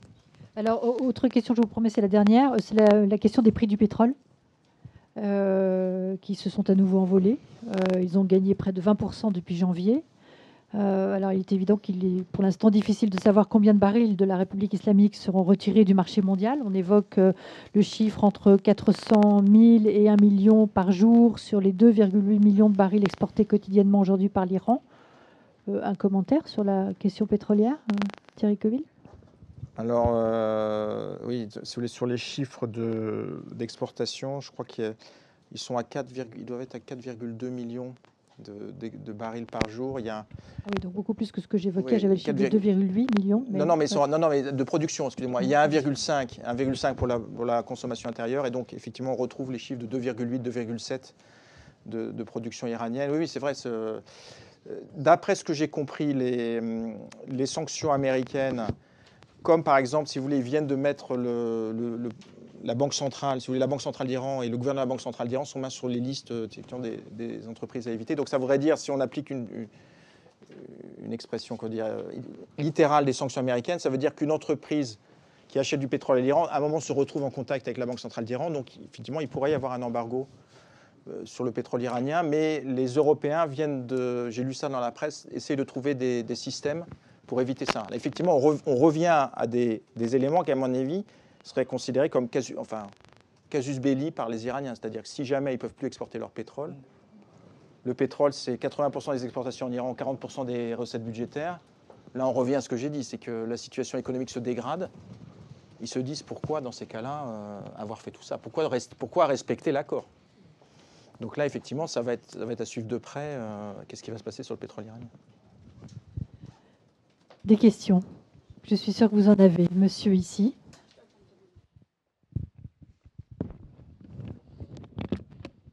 Bonsoir. Donc, merci pour vos interventions. J'ai deux questions.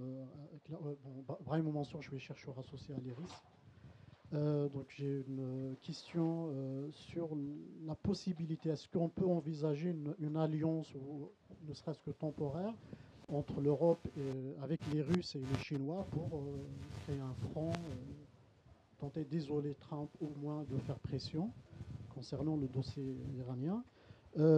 Deuxième question, est-ce que la neutralité, parlons de l'Europe, la neutralité et le respect de l'équilibre des puissances régionales au Moyen-Orient n'est pas indispensable pour pouvoir jouer un rôle positif? Alors, qui souhaite répondre? Azadekian, Philippe Golub. Il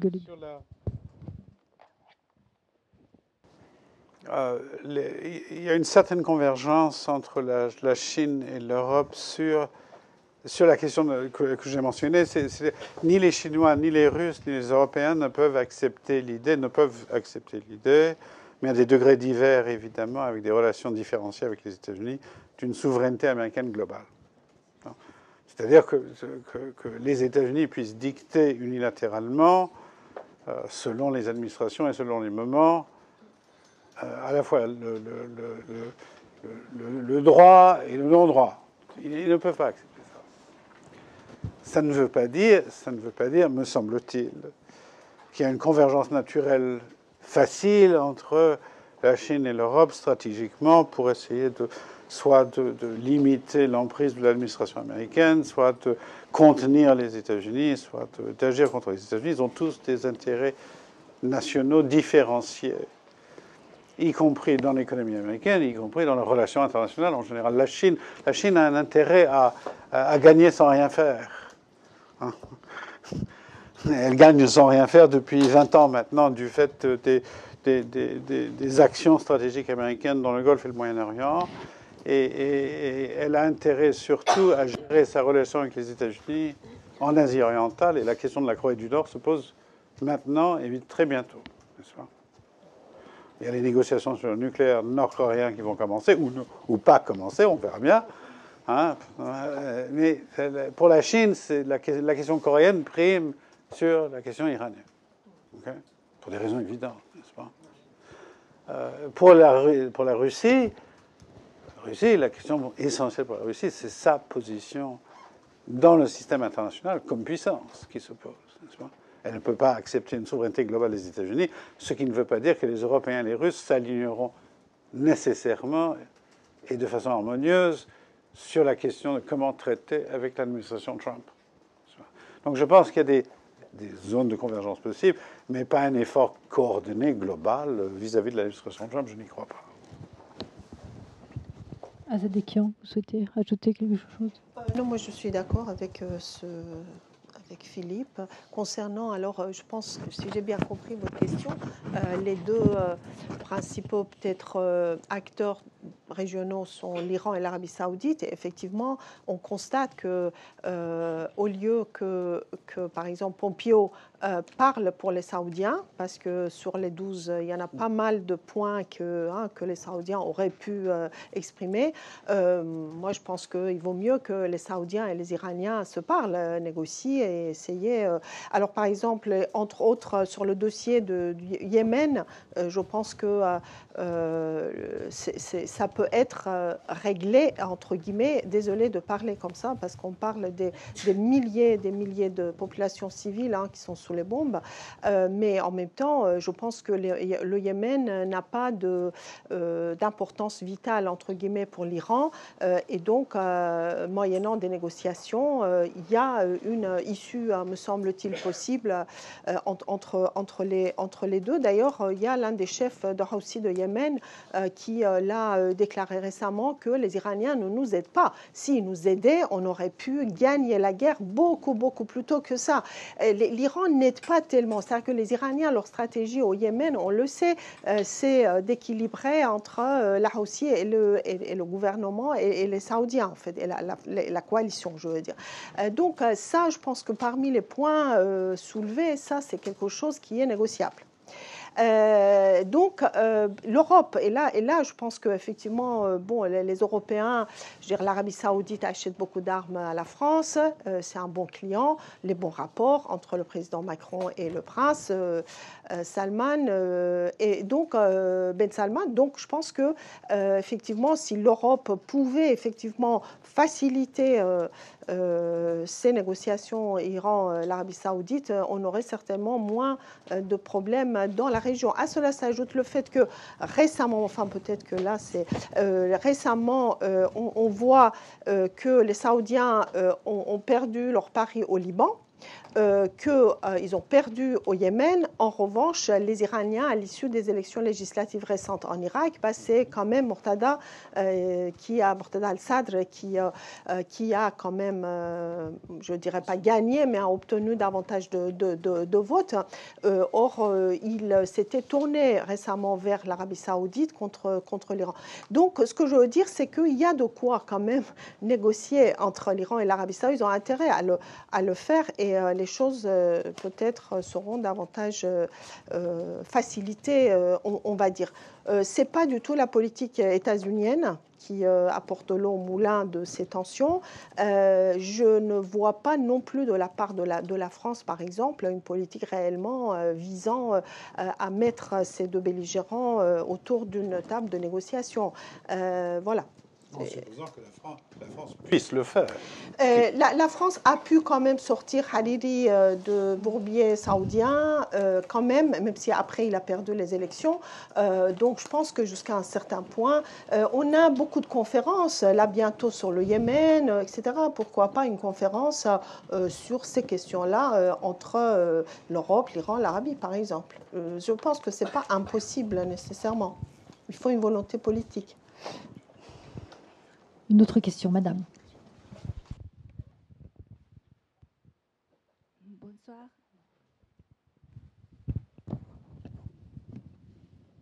Merci de votre discours. Je pose une question de M. Golou. Vous avez compté les événements historiques entre l'Iran et les États-Unis, par exemple. Les événements qui existaient comme la protection de l'Iran vers le Hezbollah ou la présence d'Iran dans la région en Irak ou par exemple les otages américains ou les otages à Beyrouth. Je voudrais savoir, tous ces événements existaient aux périodes quand l'accord nucléaire a signé. Malgré qu'après 2015, l'Iran a respecté au engagement et a réduit l'enrichissement uranium, à quelle nouvelle raison l'Amérique a décidé de sortir de cet accord? Il y a une administration qui a remplacé celle d'Obama. C'est l'administration Obama qui, pour la première fois aux États-Unis, il y a eu des négociations pas abouties sous Clinton à un certain moment. Il y a eu quelques contacts qui ont été pris entre les États-Unis et l'Iran en 2003, parce que l'administration Bush voyait quand même que sa position n'était pas absolument parfaite en Irak et les Iraniens pensaient qu'il y avait une fenêtre d'opportunité de négocier. Ça a été fait à travers l'ambassade suisse. Ça n'a pas abouti non plus, puisque l'administration américaine, finalement, sous Bush, n'a pas accepté.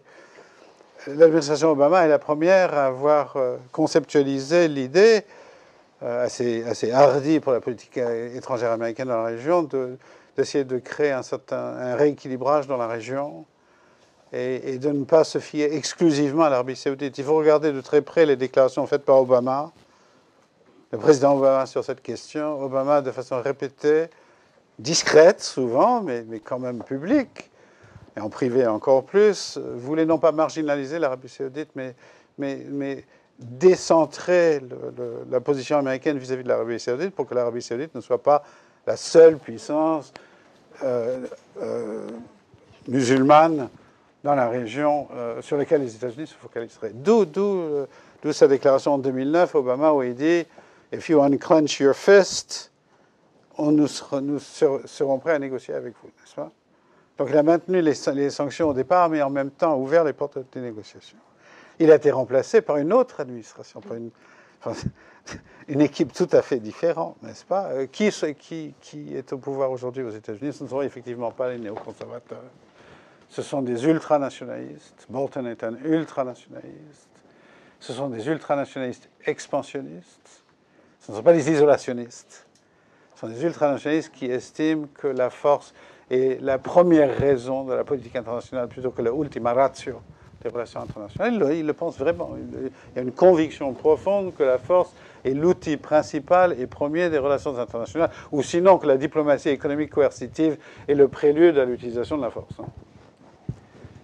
Et la restructuration récente au sein de la Maison-Blanche et au Conseil de sécurité nationale n'a fait qu'affirmer ce qui était là dès le départ implicitement, embryonnairement, c'est-à-dire que nous avons au pouvoir actuellement à Washington une équipe cohérente de faucons, on les appelle comme ça, des faucons. C'est peut-être pire que ça, c'est peut-être des vautours. De faucons qui sont convaincus de ce que je viens de dire, n'est-ce pas? Et qui veulent casser l'accord pour toute une série de raisons, parce qu'ils sont alignés avec l'Arabie saoudite, parce qu'ils sont alignés avec Netanyahou, alignés très fortement, imbriqués avec, parce qu'ils ont une idéologie qui correspond à ça, parce qu'ils pensent que les États-Unis ont le droit de dicter la loi au niveau international. Il y a toute une série de paramètres à la fois politiques et idéologiques qui expliquent le comportement de cette administration. Je ne parle pas de Trump lui-même, dont le comportement est difficile à cerner, mais quand même, ses choix en politique étrangère se moule quand même très fortement dans celle de Bolton et de Pompeo et de cette équipe-là. Moi, je voudrais juste ajouter à ce qu'a dit Philippe Leloup qu'il y a aussi peut-être parce que l'Iran a pris trop de pouvoir dans la région. C'est-à-dire que ça, c'est un fait. Et souvent, ce pouvoir-là gêne l'hégémonisme américain, mais également d'autres pouvoirs régionaux, comme l'Arabie saoudite, voire comme la Turquie, qui s'est retournée vers le Moyen-Orient après avoir été rejetée par l'Europe. Donc, l'une des raisons pour lesquelles... Et d'ailleurs, Pompeo disait l'argent... vous savez qu'il y avait quelques milliards de dollars des avoirs iraniens qui étaient bloqués, qui ont été débloqués suite à l'accord sur le nucléaire. Et donc, Pompeo disait ils l'ont utilisé pour de nouveau financer ces groupes de Hezbollah, de Hamas, etc. Donc, effectivement, ça a renforcé, on le sait, la présence quand même iranienne dans cette région. Et donc, ça gêne beaucoup les États-Unis, ça gêne beaucoup aussi les alliés des États-Unis dans la région, mais en même temps, ça, à mon sens, a alimenté aussi un certain soutien effectif aussi pour l'Iran auprès d'une certaine population. Voilà, c'est clair. La grande ironie de l'histoire étant bien sûr que cette expansion de l'influence iranienne régionale, très grande expansion de cette influence iranienne, gênante pour beaucoup de monde d'ailleurs, a été rendue possible par l'invasion américaine de l'Irak en 2003. En 2003. La chute des talibans en Afghanistan, la chute de Saddam Hussein et les conséquences, effectivement, de ces interventions, oui, tout à fait. Peut-être rappeler que, juste ce qui reprochait à l'accord Trump, c'est que quand il a posé l'ultimatum, il a dit donc l'Iran ne respecte pas l'esprit de l'accord. effectivement, en développant son programme balistique et en perturbant le jeu régional. Bon, alors, c'est vrai, aller voir un juriste et demander de définir l'esprit de l'accord, paraît un peu compliqué. Donc, bon, c'était...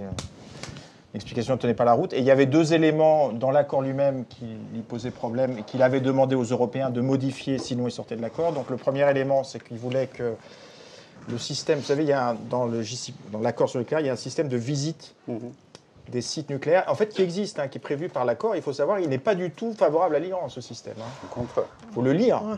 Le problème, c'est qu'on se demande si... Bon, les gens ont vraiment lu. C'est-à-dire, il y a un système, je crois qu'il y a une commission. S'il y a un pays européen qui décide qu'il y a un site qui pose problème, il y a une commission qui décide. Et je crois que le système d'inspection le plus strict jamais mené par l'AIE. Voilà. Et des visites inopinées, d'ailleurs. Oui, inopinées. Donc, il y a un système de visite qui existe. Et Trump voulait que ce système de visite soit transformé en, on va dire, n'importe où, n'importe quand. Quel pays va accepter que... Voilà. Et le deuxième élément qui ne lui plaisait pas dans l'accord, c'est qu'il voulait que l'accord soit pour tout le temps. Oui, l'accord se termine en 2025, il faudrait que l'accord soit éternel. Voilà, donc c'était deux éléments. Donc effectivement, derrière, ces éléments sont tellement excessifs que, effectivement, la question que tout le monde se pose, et alors, je ne sais pas si, manifestement, il y a derrière, ils ne disent jamais qu'ils veulent un changement de régime, parce que j'ai écouté un interview du responsable iranien. Non, mais ils ne disent pas explicitement qu'on veut un changement de régime. Ils ne l'ont pas dit en 1953 non plus. mais très clairement, dans le narratif qu'il propose, c'est tellement excessif qu'il vise à la radicalisation en Iran. En 1953, c'était des mouvements spontanés du peuple iranien contre la montée des tensions en Iran. Et très clairement, je crois que c'est l'ancien représentant de l'Iran aux Nations Unies qui a dit ça ce matin, là, les BC Persan. Il a dit, si l'Iran accepte c'est exactement ce que vous avez dit, si l'Iran accepte tous ces 12 points, c'est un changement de régime. Voilà. C'est ça le régime change.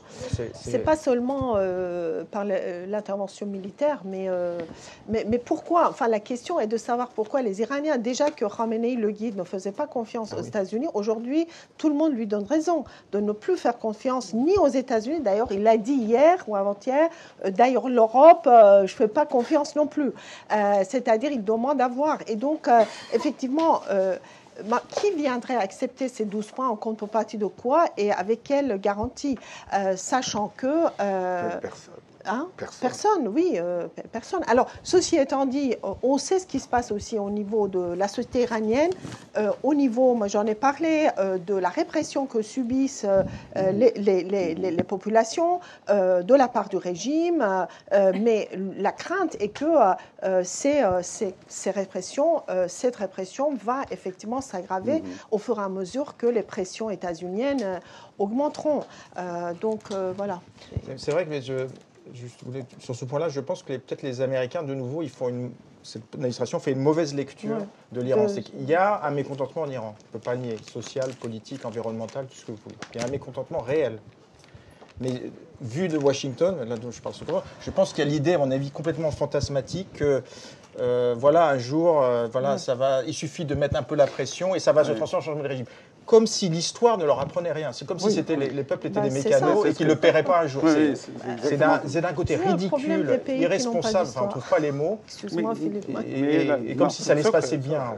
C'est la même ignorance, évidemment, il y avait une très grande ignorance vis-à-vis de l'Irak lors de l'invasion de l'Irak en 2003, n'est-ce pas? Mais il y a même mépris de l'histoire et des connaissances historiques. Tout ce qui se dit maintenant est une préparation psychologique à d'autres choses. Ce sont il y a l'ancien chef de cabinet de Colin Powell, Roy Wilkerson, a écrit il y a un mois dans le New York Times, et c'est quelqu'un qui connaît très bien la bureaucratie américaine et comment ça marche, etc., que les mêmes mesures de préparation psychologique, de propagande, de mise en place de fausses informations, par exemple le fait que l'Iran, c'est ce qu'a dit Pompeo, est devenu le centre international opérationnel de l'Al-Qaïda. C'est ce qu'il a dit. Que tout ça, ce sont... C'est pas moi, c'est Wilkerson qui le dit. Et donc moi, si je reprends Wilkerson à mon compte, que ce sont des mesures préparatoires à autre chose. C'est-à-dire une stratégie qui n'est pas très différente de celle de 1953. Ça ne veut pas dire qu'ils réussiront, c'est pas ça. Mais c'est-à-dire que les fins poursuivies, il y a un sous-texte, et ce sous-texte n'est pas simplement dicté par la naïveté ou la bêtise de l'administration américaine, ou par leur manque de connaissances historiques. Il y a une volonté de puissance. Oui. Alors peut-être que la question aussi de l'influence d'Israël sur la décision américaine, est-ce qu'on peut l'évaluer? Est-ce que c'est important de le faire? Il y a une relation symbiotique là, en ce moment entre Netanyahou et l'administration américaine. Jérusalem en est la preuve. Bonsoir. Merci pour ces informations. En fait, pour être optimiste malgré tout ce qu'on vient d'entendre, parce que je suis aussi une femme de Moyen-Orient, vous avez dit que l'Europe va tout mettre pour encourager les petites et moyennes entreprises d'aller en Iran et au moins, eux, profiter de ce marché qui va être vidé par les grandes entreprises européennes. Et qu'ils vont mettre en place des mesures, l'Europe va mettre en place des mesures. Tout d'abord, est-ce qu'on a une idée, vous avez parlé des banques publiques, comment ils vont aider ces moyennes et petites entreprises pour pouvoir s'installer en Iran et être assurés de pouvoir faire des affaires à long terme, parce qu'on ne va pas s'installer dans un pays pour 6 mois. Et autre part, pourquoi on a attendu si longtemps pour mettre en place ce genre de politique? Parce que est-ce que quelque part l'Europe n'a pas été feignant par rapport à cet accord qui a été quand même signé en 2015 et que l'une des raisons pourquoi la partie dure de pouvoir en Iran aujourd'hui a pris beaucoup plus d'argumentation pour pouvoir contrer cet accord, c'est que depuis 2015, il ne s'est rien passé ou presque. Et que donc, du coup, est-ce qu'il fallait vraiment attendre que les États-Unis sortent de cet accord pour imaginer d'autres solutions qu'on aurait pu imaginer il y a 3 ans et pouvoir profiter de ces 3 années à peu près calmes pour développer ces mesures? Et une dernière question, si vous permettez. Vous avez évoqué 2 cas, le cas de Total et le cas de la BNP.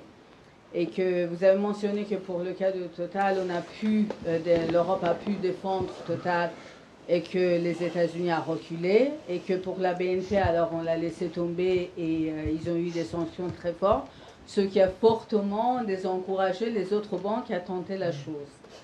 Alors pourquoi on soutient Total? Pourquoi on laisse tomber une banque qui a eu le courage de faire première internationale? Est-ce qu'on fait la réponse tout de suite ou peut-être la réponse tout de suite? Donc il y a plusieurs questions. Je ne sais pas si c'est l'âge, mais il faut que je réponde tout de suite, autrement. Mais non, mais je pense qu'il faut dire aussi, parce que c'est vrai qu'en Iran, on entend beaucoup ça, que le fait que l'accord n'a rien donné sur le plan économique, les chiffres nous disent c'est faux. C'est-à-dire les chiffres, quand même, la croissance est repartie. L'Iran est le pays qui a connu la plus forte croissance de l'Afrique du Nord, Moyen-Orient en 2016, avec plus 12,5% de croissance. Combien? 12,5. Ah ouais. Plus 12,5. C'est le chiffre du FMI, donc c'est pas. Voilà. Et FMI dit plus 4% en 2017. Et l'inflation a ralenti, elle était 30% en 2013 et maintenant elle est autour de 10%. Donc, et il y a plus d'échanges, on en a parlé. Si vous regardez les exportations de l'Europe vis-à-vis de l'Iran, elles ont augmenté de 70% au moins depuis 2016. Il y a plus d'échanges avec l'Europe. La production automobile est repartie. Donc, par contre, c'est vrai, les Iraniens attendaient beaucoup plus. Donc ce qui se passe en Iran, c'est que les gens pensaient, mais c'est normal, que tous les problèmes sociaux et économiques du pays allaient être réglés par l'accord. Et il y a d'énormes problèmes comme le chômage et la corruption en Iran. Ce n'est pas une ouverture économique de l'Iran qui va régler ça en 2 ou 3 ans. Mais je suis d'accord avec vous, par contre, c'est vrai. Je pense que les Européens, c'est presque drôle. C'est presque drôle. Bon, normalement, on ne doit pas critiquer, il ne faut pas trop critiquer son gouvernement, mais c'est que le gouvernement français, les autorités françaises qui ont négocié l'accord, le seul scénario qu'ils ont imaginé pour que l'accord ne soit pas respecté, c'est que l'Iran ne remplisse pas ses obligations. Non, mais c'est ça qui est intéressant. Donc je me rappelle bien, d'ailleurs, récemment, je voyais des commentateurs à la télé qui disaient « Oui, moi je connais bien Fabius et heureusement qu'il était là parce que grâce à lui, on a un accord robuste. » Mais qu'est-ce que ça veut dire l'accord robuste? C'est que les Français ont insisté pour ce fameux processus de snapback. Enfin, ils sont très fiers, ils étaient très fiers après. Le snapback, c'est qu'en fait, si l'Iran ne remplit pas ses obligations, les sanctions seraient réinstallées automatiquement. Ce qui veut dire que quelque part, les Européens étaient dans une logique, l'Iran respecte ses obligations, tout va bien. Même s'ils sont pas contents, bon, les Iraniens ne sont pas contents, il n'y a aucune grande banque. Donc je suis assez sur votre liste, c'est de dire, finalement, tout le monde était content que l'Iran respecte ses obligations. Et les Européens étaient un peu déstabilisés par le fait que ce n'est pas l'Iran qui n'a pas respecté ses obligations, c'est les Américains. Donc c'est vrai, je suis d'accord avec vous qu'on aurait peut-être pu y penser plus tôt et qu'on n'avait pas envisagé cette possibilité. Pourquoi BNP Paribas et pas Total? Mais c'est, de nouveau, ce n'étaient pas les mêmes gouvernements en France à l'époque. Hein. Ah ben oui, c'était pas du tout la même... Moi, je ne vais pas rentrer dans les détails, mais c'était pas la... Si, mais je pense que disons, il y avait l'occasion. En 96, Jacques Chirac était président de la République et je me rappelle très bien Lionel Jospin faisant une déclaration à la télé disant la France est un vieux pays qui ne se laissera pas compter, etc. C'est la cohabitation à l'époque. Et on n'était pas du tout dans le même schéma, alors que quand BNP Paribas est attaqué, ils sont laissés tout seuls. C'était presque... Je me rappelle des Iraniens me disant « Ah oui, la France a réagi ». Donc quand Obama était venu, je crois, François Hollande à l'époque avait essayé de voir, bon, au lieu de 9 milliards de dollars, est-ce qu'on ne pourrait pas payer 8,5 milliards, quoi, je veux dire. Donc, non, mais excusez-moi, mais c'était pas le même type de défense. Et c'est vrai qu'on le paye maintenant. C'est vrai que avoir laissé BNP Paribas tout seul, on voit très bien quelle utilisation maintenant les États-Unis font de ces sanctions. Et d'ailleurs, c'est l'Iran aujourd'hui, mais ils ont mis en place des instruments qu'ils pourront utiliser, qu'ils peuvent utiliser avec la Russie, qu'ils peuvent utiliser avec d'autres pays. Ouais. Donc, ce n'était pas la même administration, pas le même gouvernement. Une autre question?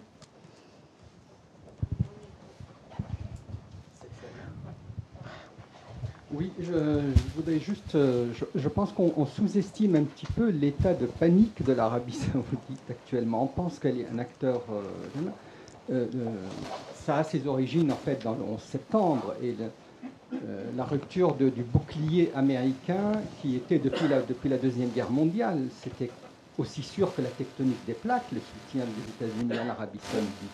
Mais maintenant, aux États-Unis, je veux dire... du barman dans un pub jusqu'au plus grand des think tanks, dès que vous parlez de l'Arabie saoudite, on vous dit 19 des terroristes du 11 septembre étaient saoudiens. Et c'est cette panique-là qui a des effets désastreux. Actuellement, l'Arabie saoudite est en train de lancer une campagne anti-chiite phénoménale, y compris dans des pays comme le Maghreb où il n'y a pas un seul chiite. Et je me demande s'il n'y a pas un côté un peu artificiel dans cette...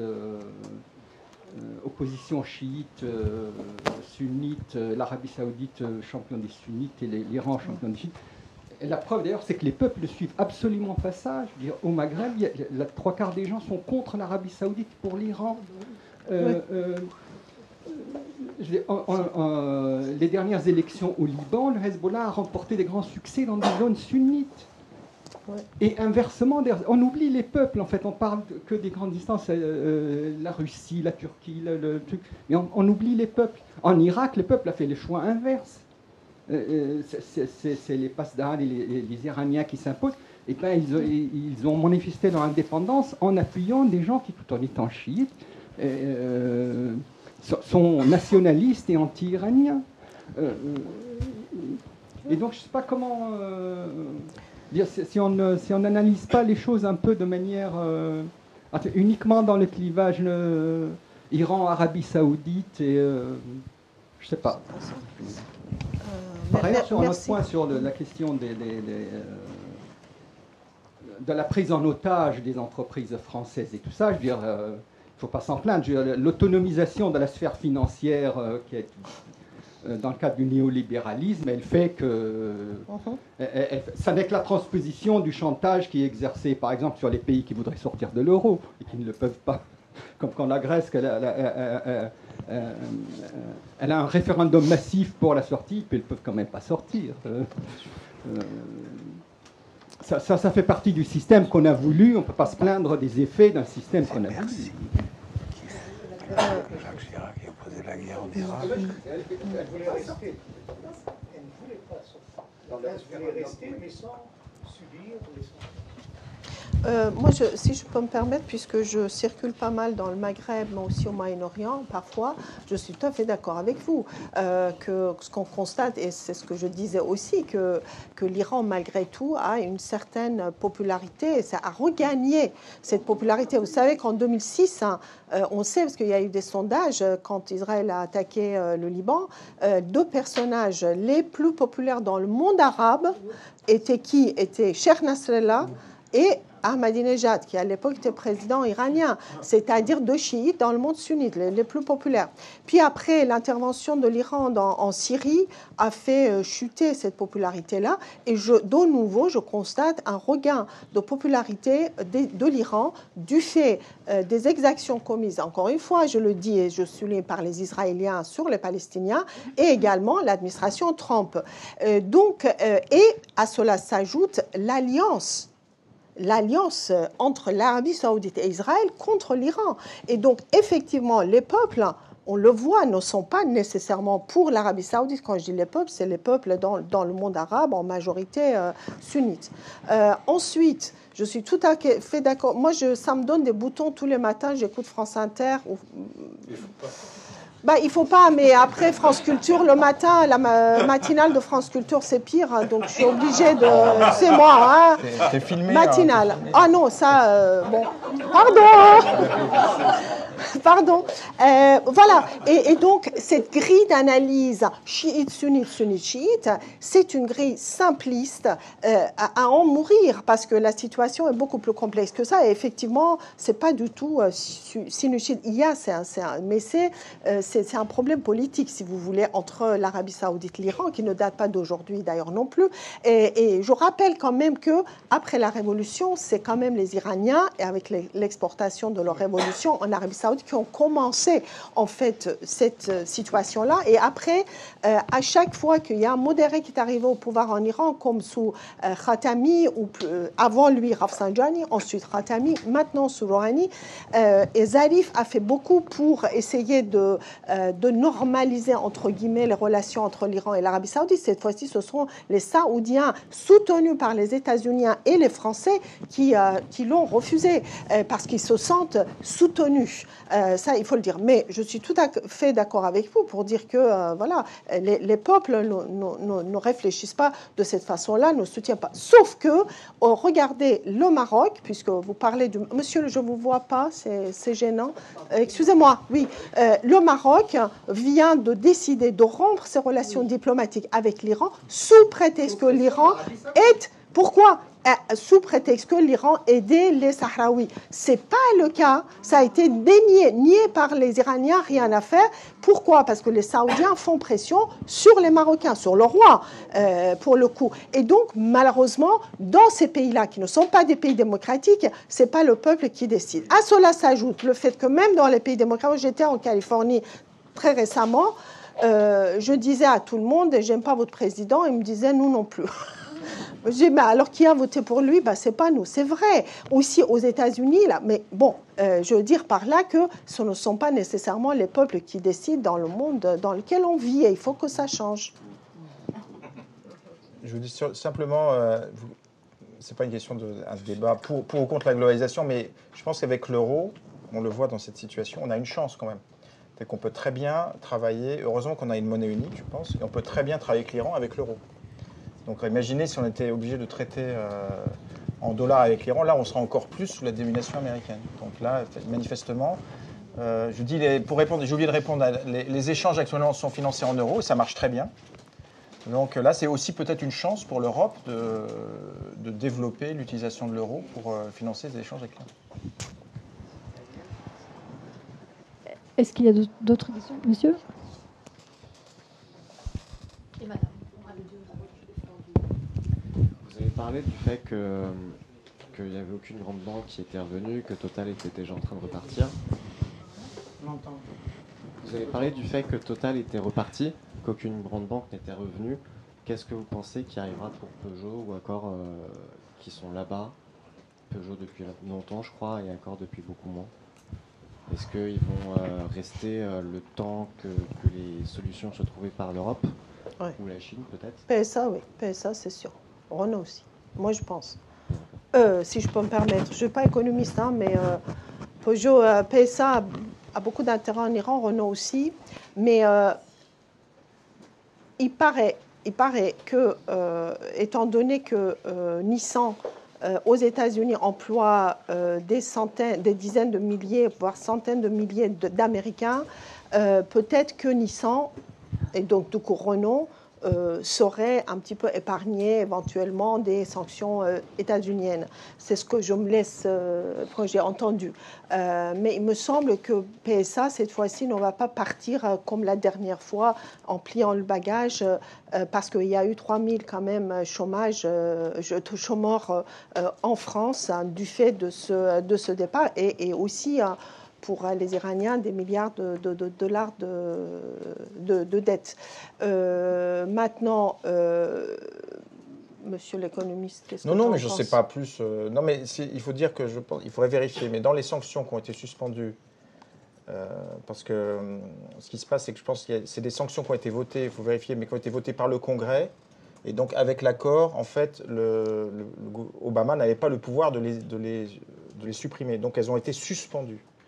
Parmi ces sanctions qui ont été suspendues, donc qui seraient réinstallées avec la fin de la sortie des États-Unis de l'accord, il y a des sanctions qui visent directement le secteur automobile, qui avait d'ailleurs, je crois, sous ma mémoire est bonne, a été supprimée ou suspendue dès le premier accord fin 2013. Ouais.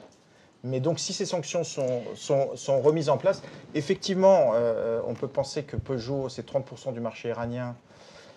Et puis c'est tous les sous-traitants aussi, Valeo, etc. Donc c'est important. Mais beaucoup de PME hein, qui travaillent c'est un cas intéressant. Ils tomberont quand même sous le coup direct des sanctions américaines. Donc effectivement, et là, je vous l'ai dit, du côté iranien, c'est très très important pour l'emploi en Iran. Donc si jamais Peugeot partait, là je pense que ça pourrait être interprété par les Iraniens comme quoi l'Europe n'est pas capable de défendre l'accord. Et le groupe Accor en Italie. Je connais mal, mais je sais qu'ils ont investi, ils ont construit un hôtel, c'est ça Qui c'est, l'aéroport? Oui, hôtel. Peut-être, eux, ils sont peut-être plus je pense qu'ils doivent avoir beaucoup d'intérêt aux États-Unis. Donc là, effectivement, bon, l'entreprise va mettre tout dans la balance. C'est vrai que le marché iranien, en termes de tourisme, a un potentiel énorme. Pour la construction des hôtels en Iran, c'est un potentiel énorme. Mais d'un autre côté, ils vont mettre ça de côté. Est-ce qu'ils peuvent être sous pression américaine? C'est ça qu'il faut voir. Est-ce qu'ils peuvent être sous pression américaine? Je pense qu'ils ont pas mal d'intérêt aux États-Unis. Et surtout voir quelles sont les garanties qu'ils peuvent obtenir de la part des autorités européennes qui les protégeraient de ces sanctions. Je n'ai pas la réponse à ces questions. Juste un petit détail, le groupe Accor n'a pas investi pour la construction des hôtels. Ils gèrent ces hôtels. Donc ils gagnent de l'argent pour la gestion des hôtels. L'investissement était du côté iranien. Madame. Oui, c'est pas du tout un avis de spécialiste. Hein. C'est un peu impressionniste. Vous entendez? Oui. C'est un peu impressionniste. C'est-à-dire que dans l'histoire, justement, coréenne, j'étais très contente parce que j'ai eu le sentiment qu'ils se prenaient une baigne. Et les Américains. Et que la Corée du Nord avait gagné une lutte dans le temps, hein, ça avait gagné par rapport, et que les Américains ont quand même pas très bien supporté peut-être ça. Et que je me demandais s'ils n'avaient pas précipité ce qu'on voit aujourd'hui depuis qu'ils étaient... Bon, ils en avaient parlé de modifier l'accord. Mais là, j'ai l'impression qu'il y a eu une précipitation. Et je me demandais si ce n'était pas lié au fait qu'il fallait aussi qu'ils restaurent une image qui est très importante pour eux, qui a été écornée un peu peut-être par les Coréens. Et des élections de mi-mandat, Philippe Golub.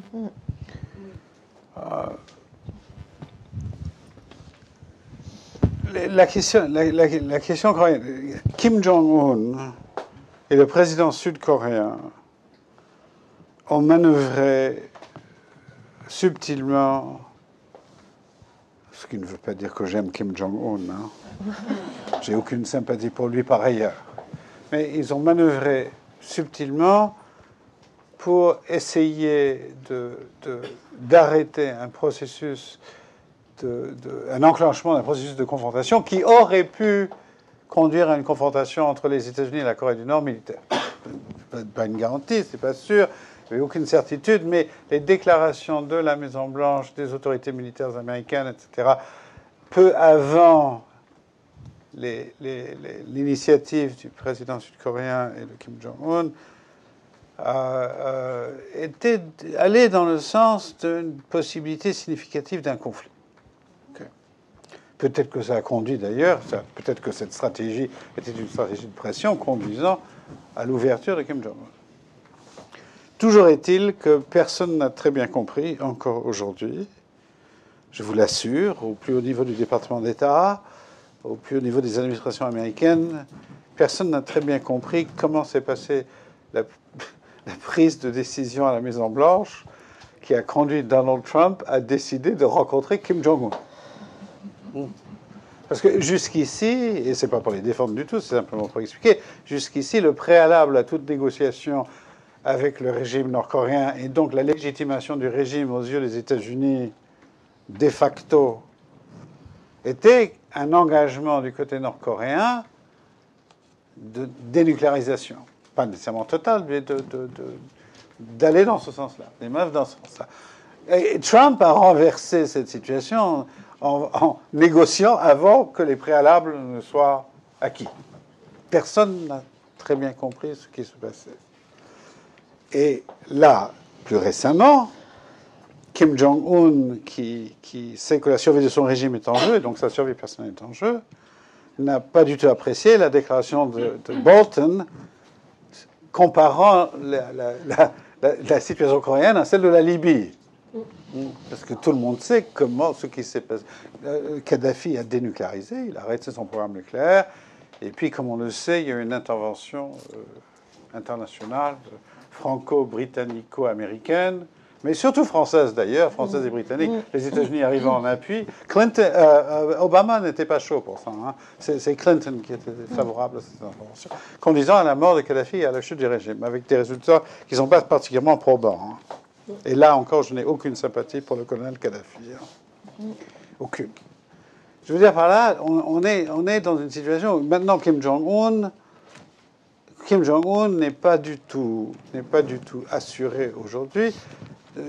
Si les États-Unis exigent de la Corée du Nord une dénucléarisation complète, comme préalable à toute reconnaissance, eh bien c'est fini. Il n'y aura plus de négociations, il n'y aura plus d'accord. Et on reviendra à la case départ d'une situation de conflit, de confrontation. De tension, du moins. Minimum de tension. D'ailleurs, du point de vue coréen, moi je ne suis pas nord-coréen, mais du point de vue coréen, mais y compris Corée du Sud, quelle est la parole d'une grande puissance? Il y a une grande puissance qui signe un accord. C'est un accord avec la Chine, la Russie, les grandes puissances européennes. C'est un accord international bon et due forme, non pas ratifié par le Sénat, mais quand même un accord international bon et due forme.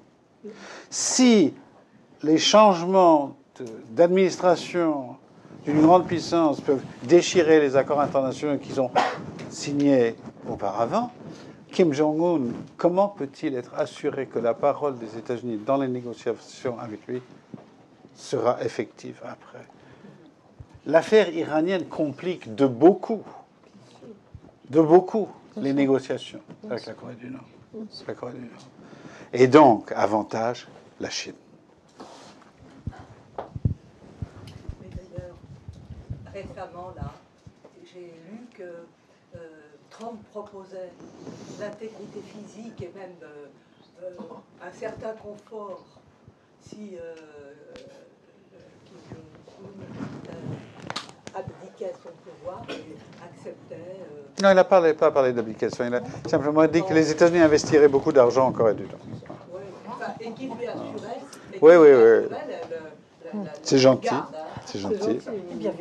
Bienveillant. Ce qui illustre que la position n'est pas celle des néocons anciens, soi-disant idéalistes. Et donc ma question est un peu théorique. Finalement, quelle est la variable explicative? Parce que c'est soit idéologique, si je comprends bien, volonté de puissance, etc. Et donc ma question s'adresse à vous. Ou bien alors ce sont les alliés qui sont très influents, et avec la même idéologie, Israël et autres, ou bien ce sont les électeurs, donc le groupe constituency de Trump, ou alors on ne sait pas trop puisqu'il est capable de changer sans vision. Et donc ma question est un peu théorique. Est-ce que les relations internationales, est-ce que ça confirme votre vision, une école particulière, lorsqu'on a tant de mal à identifier l'intérêt des États-Unis ou l'intérêt de l'administration américaine?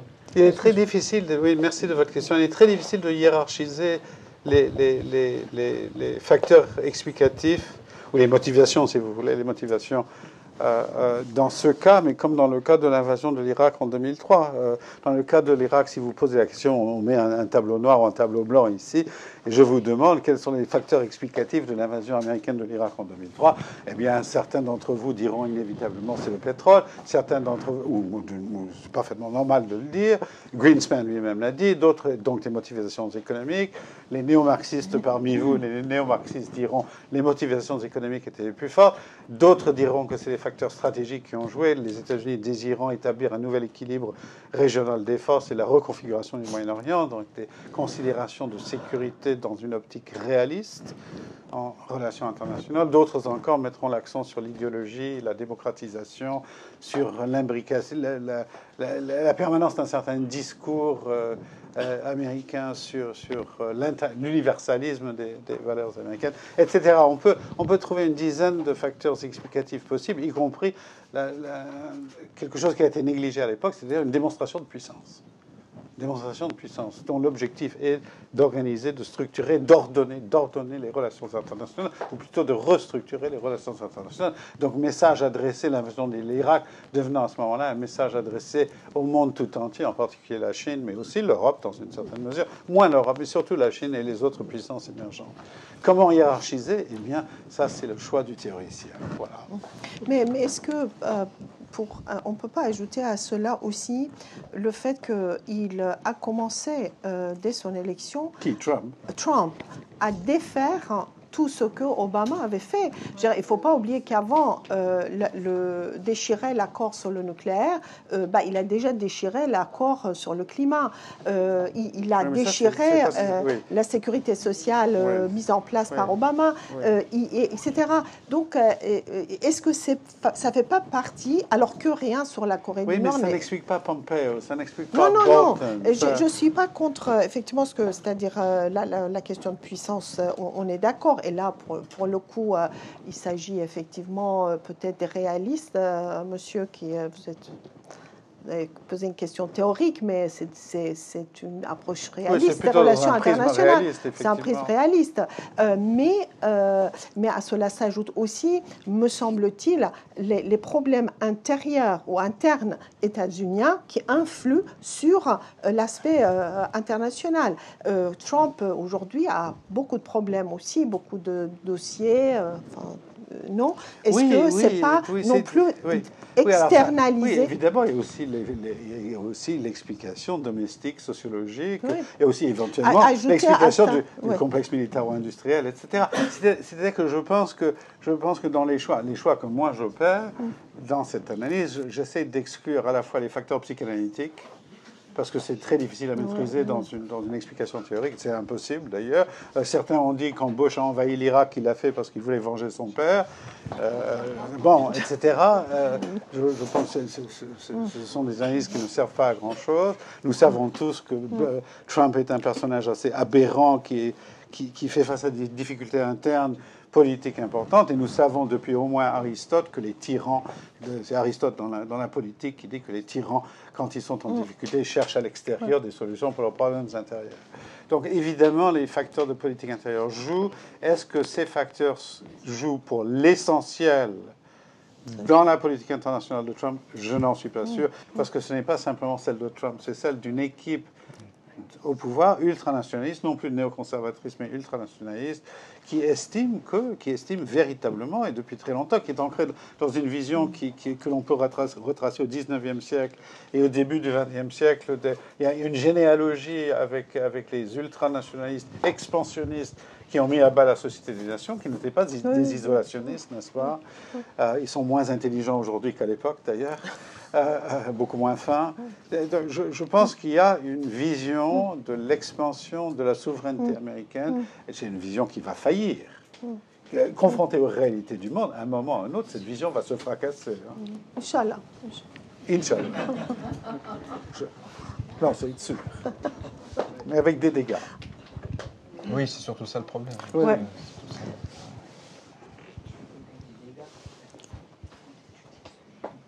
Je le fais avec mes étudiants. À propos de Donald Trump, c'est vrai que c'est un personnage aberrant, mais il est aberrant, il est à la tête de la plus grande puissance au monde, si bien qu'il rend aberrant les autres aussi. Non, mais c'est-à-dire que lui est aberrant, mais sa politique internationale, dans le long cours de l'histoire internationale des États-Unis, n'est pas complètement aberrante. Ah ben oui, bien sûr, dans la continuité, Obama non, pas d'Obama, a suivi George Bush aussi. Dans le côté prochain. Non, mais c'est juste un point de détail à propos de son livre. Il rend aberrant au sens qu'il y a des gens très intelligents qui sont en train d'étudier son livre The Art of the Deal. Mais il n'en a pas écrit une ligne, The Art of the Deal. C'est un journaliste, c'est un collaborateur du New Yorker qui a écrit un livre sur comment il a écrit The Art of the Deal. Absolument. Et il disait qu'il suppliait Donald Trump de lui donner, de lui réserver 15 minutes pour qu'il lui fournisse un peu de matériaux pour qu'il fasse ses livres. Oui, la famille de Donald Trump. Donald Trump vient d'une famille d'extrême droite. Son père était d'extrême droite. Son principal conseiller, son avocat, qui était l'ami de son père, Roy Cohn, était le conseil de McCarthy, Joseph McCarthy, excusez-moi, de McCarthy au début des années 50, n'est-ce pas? Et quand Trump dit America First, il renvoie à une tradition qui est une tradition d'extrême droite américaine. Il vient d'une certaine extrême droite ultranationaliste, idéologiquement, Trump, ce qui ne veut pas dire que lui-même théorise tout ça, n'est-ce pas? Mais il a été baigné dans cette ambiance, et je pense que c'est pas tout à fait par hasard que lors de la campagne électorale, il a 2 fois retweeté quelques petites citations sur Mussolini. Non pas que lui-même comprenne très bien ce que ça veut dire, ça, mais ça, c'est un problème différent. Il y a autour de lui des gens aujourd'hui qui lui ressemblent idéologiquement, mais qui sont plus structurés intellectuellement que lui. Bolton est très structuré intellectuellement. Moi, je suis très content de ne pas avoir dialogué avec lui comme toi. Non, j'ai pas dialogué. J'étais dans un... Non, quand même.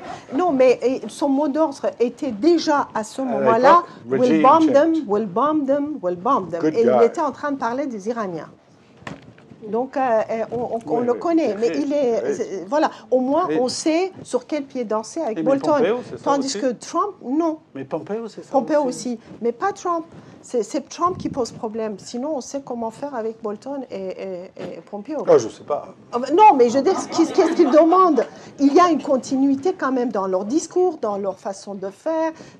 Voilà. Mais Trump, étant donné que... Ce sont des impérialistes cohérents et lui est un impérialiste incohérent. On a dit que le père de Trump était dans le Ku Klux Klan, ça, Non, il était dans le John Birch Society. Proche du John Birch, c'est pas exactement la même chose. Mais c'est pas sympa. Hein. Et les évangéliques? Ah non, ça joue pas vraiment. Fortement, c'est une partie de la base politique. Mais Trump n'est pas un évangélique, Pompeo n'est pas un évangélique. Pour les élections de mi-mandat. Oui, il a besoin il a besoin du vote. Oui, il a besoin du vote. Le vice-président est évangélique. Oui, alors ça, c'est une très grande garantie pour Donald Trump, parce que si jamais lui part, il sera remplacé par quelqu'un qui... que nous n'affectionnerons pas. Ah, voilà, c'est dire.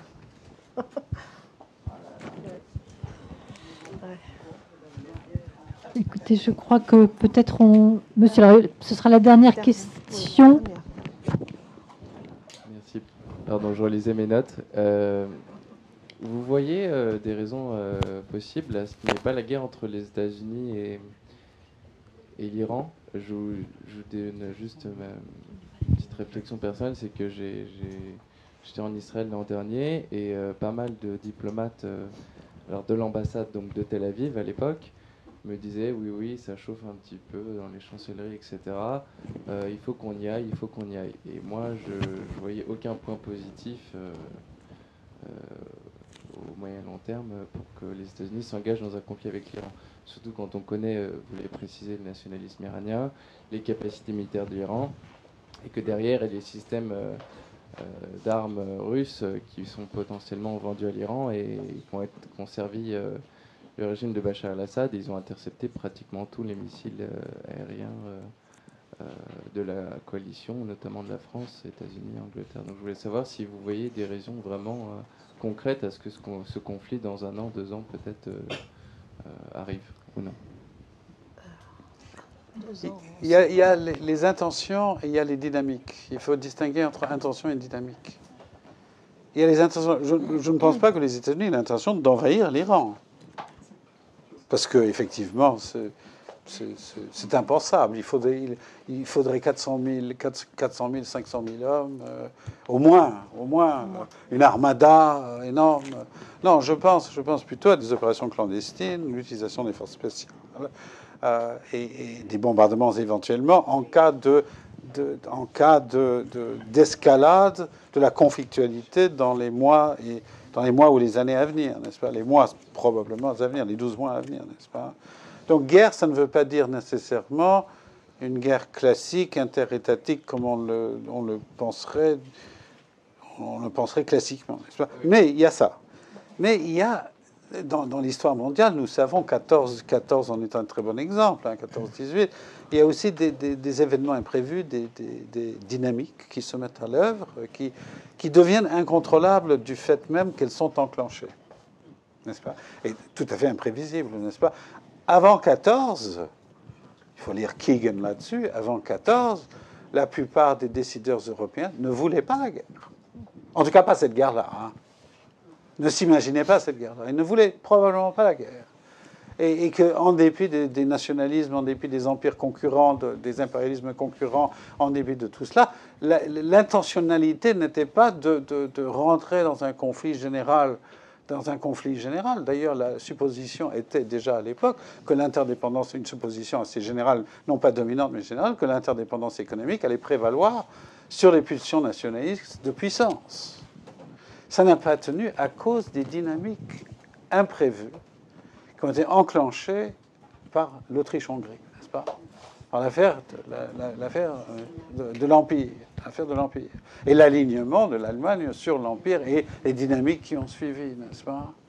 Et donc, il y a des moments dans l'histoire de la conflictualité entre les sociétés, entre les nations, où les intentions sont dépassées par des logiques de conflictualité qui dépassent les intentions des acteurs. Et à ce moment-là, les acteurs rentrent dans les intentions. Je pense que l'intentionnalité aujourd'hui de l'administration américaine, pour le dire autrement que de la manière dont je l'ai dit au départ, leur intentionnalité, c'est de contraindre le régime iranien par la coercition, c'est-à-dire par une diplomatie coercitive, et éventuellement par des mesures de force, à se plier au diktat de cette administration, faute de quoi il y aura intensification des pressions et de la conflictualité. Et c'est là où les dynamiques rentreraient en œuvre. Peut-être que les États-Unis, pensent-ils aujourd'hui, l'administration actuelle, pousser l'Iran à la faute. Ce que l'Iran ne semble pas être en passe de faire pour l'instant. Pousser à la faute pour pouvoir rentrer dans cette dynamique-là, pour pouvoir contraindre encore plus. Juste 2-3 petits points, parce que c'est des éléments intéressants, c'est que, je crois Azadeh l'a bien dit, c'est que cette montée des tensions, il y a un dégât collatéral qui est, on va dire, l'ouverture politique en Iran. Très clairement, ça quand même renforce le camp des durs. Alors vous allez me dire, les durs en Iran n'ont pas besoin d'avoir l'excuse de monter des tensions internationales pour toujours voir la main de l'étranger partout. Ça, ils le font déjà très bien sans qu'il y ait de problème. Mais alors là, je voyais, vous savez, il y a des problèmes en Iran actuellement à cause d'un découpage administratif, peut-être Kazéroun, je crois. Et le guide ou les durs disent, ah ben ça, on voit tout de suite la main de la CIA, etc. Donc on voit très bien que les dégâts que peuvent causer cette montée des tensions sur le système politique iranien. Très bien. Et l'autre élément, effectivement, tout le monde craint, les spécialistes. Moi, je ne suis pas spécialiste d'affaires militaires, mais on voit très bien je crois qu'il y a un très bon exemple, c'est quand il y a eu l'affaire des marins américains qui avaient franchi les eaux territoriales iraniennes. Le problème a été réglé en 2 ou 3 coups de fil. Bon, là, avec 2 pays qui s'insultent, le moindre incident de ce type-là, c'est comme vous voulez le rappeler, il y aura effectivement pourrait donner lieu à une escalade, parce que si on voit très bien Trump, l'utilisation qu'il pourrait faire de ce type d'incident en disant oui, vous relâchez, sinon, et puis bon. Et là, comme en face, on a des durs, c'est là où effectivement on peut avoir un schéma assez dangereux. Merci, je crois qu'on a fait un vraiment passionnant tour d'horizon de toutes les situations et merci à Azad Ekian, Thierry Coville et Philippe Golub.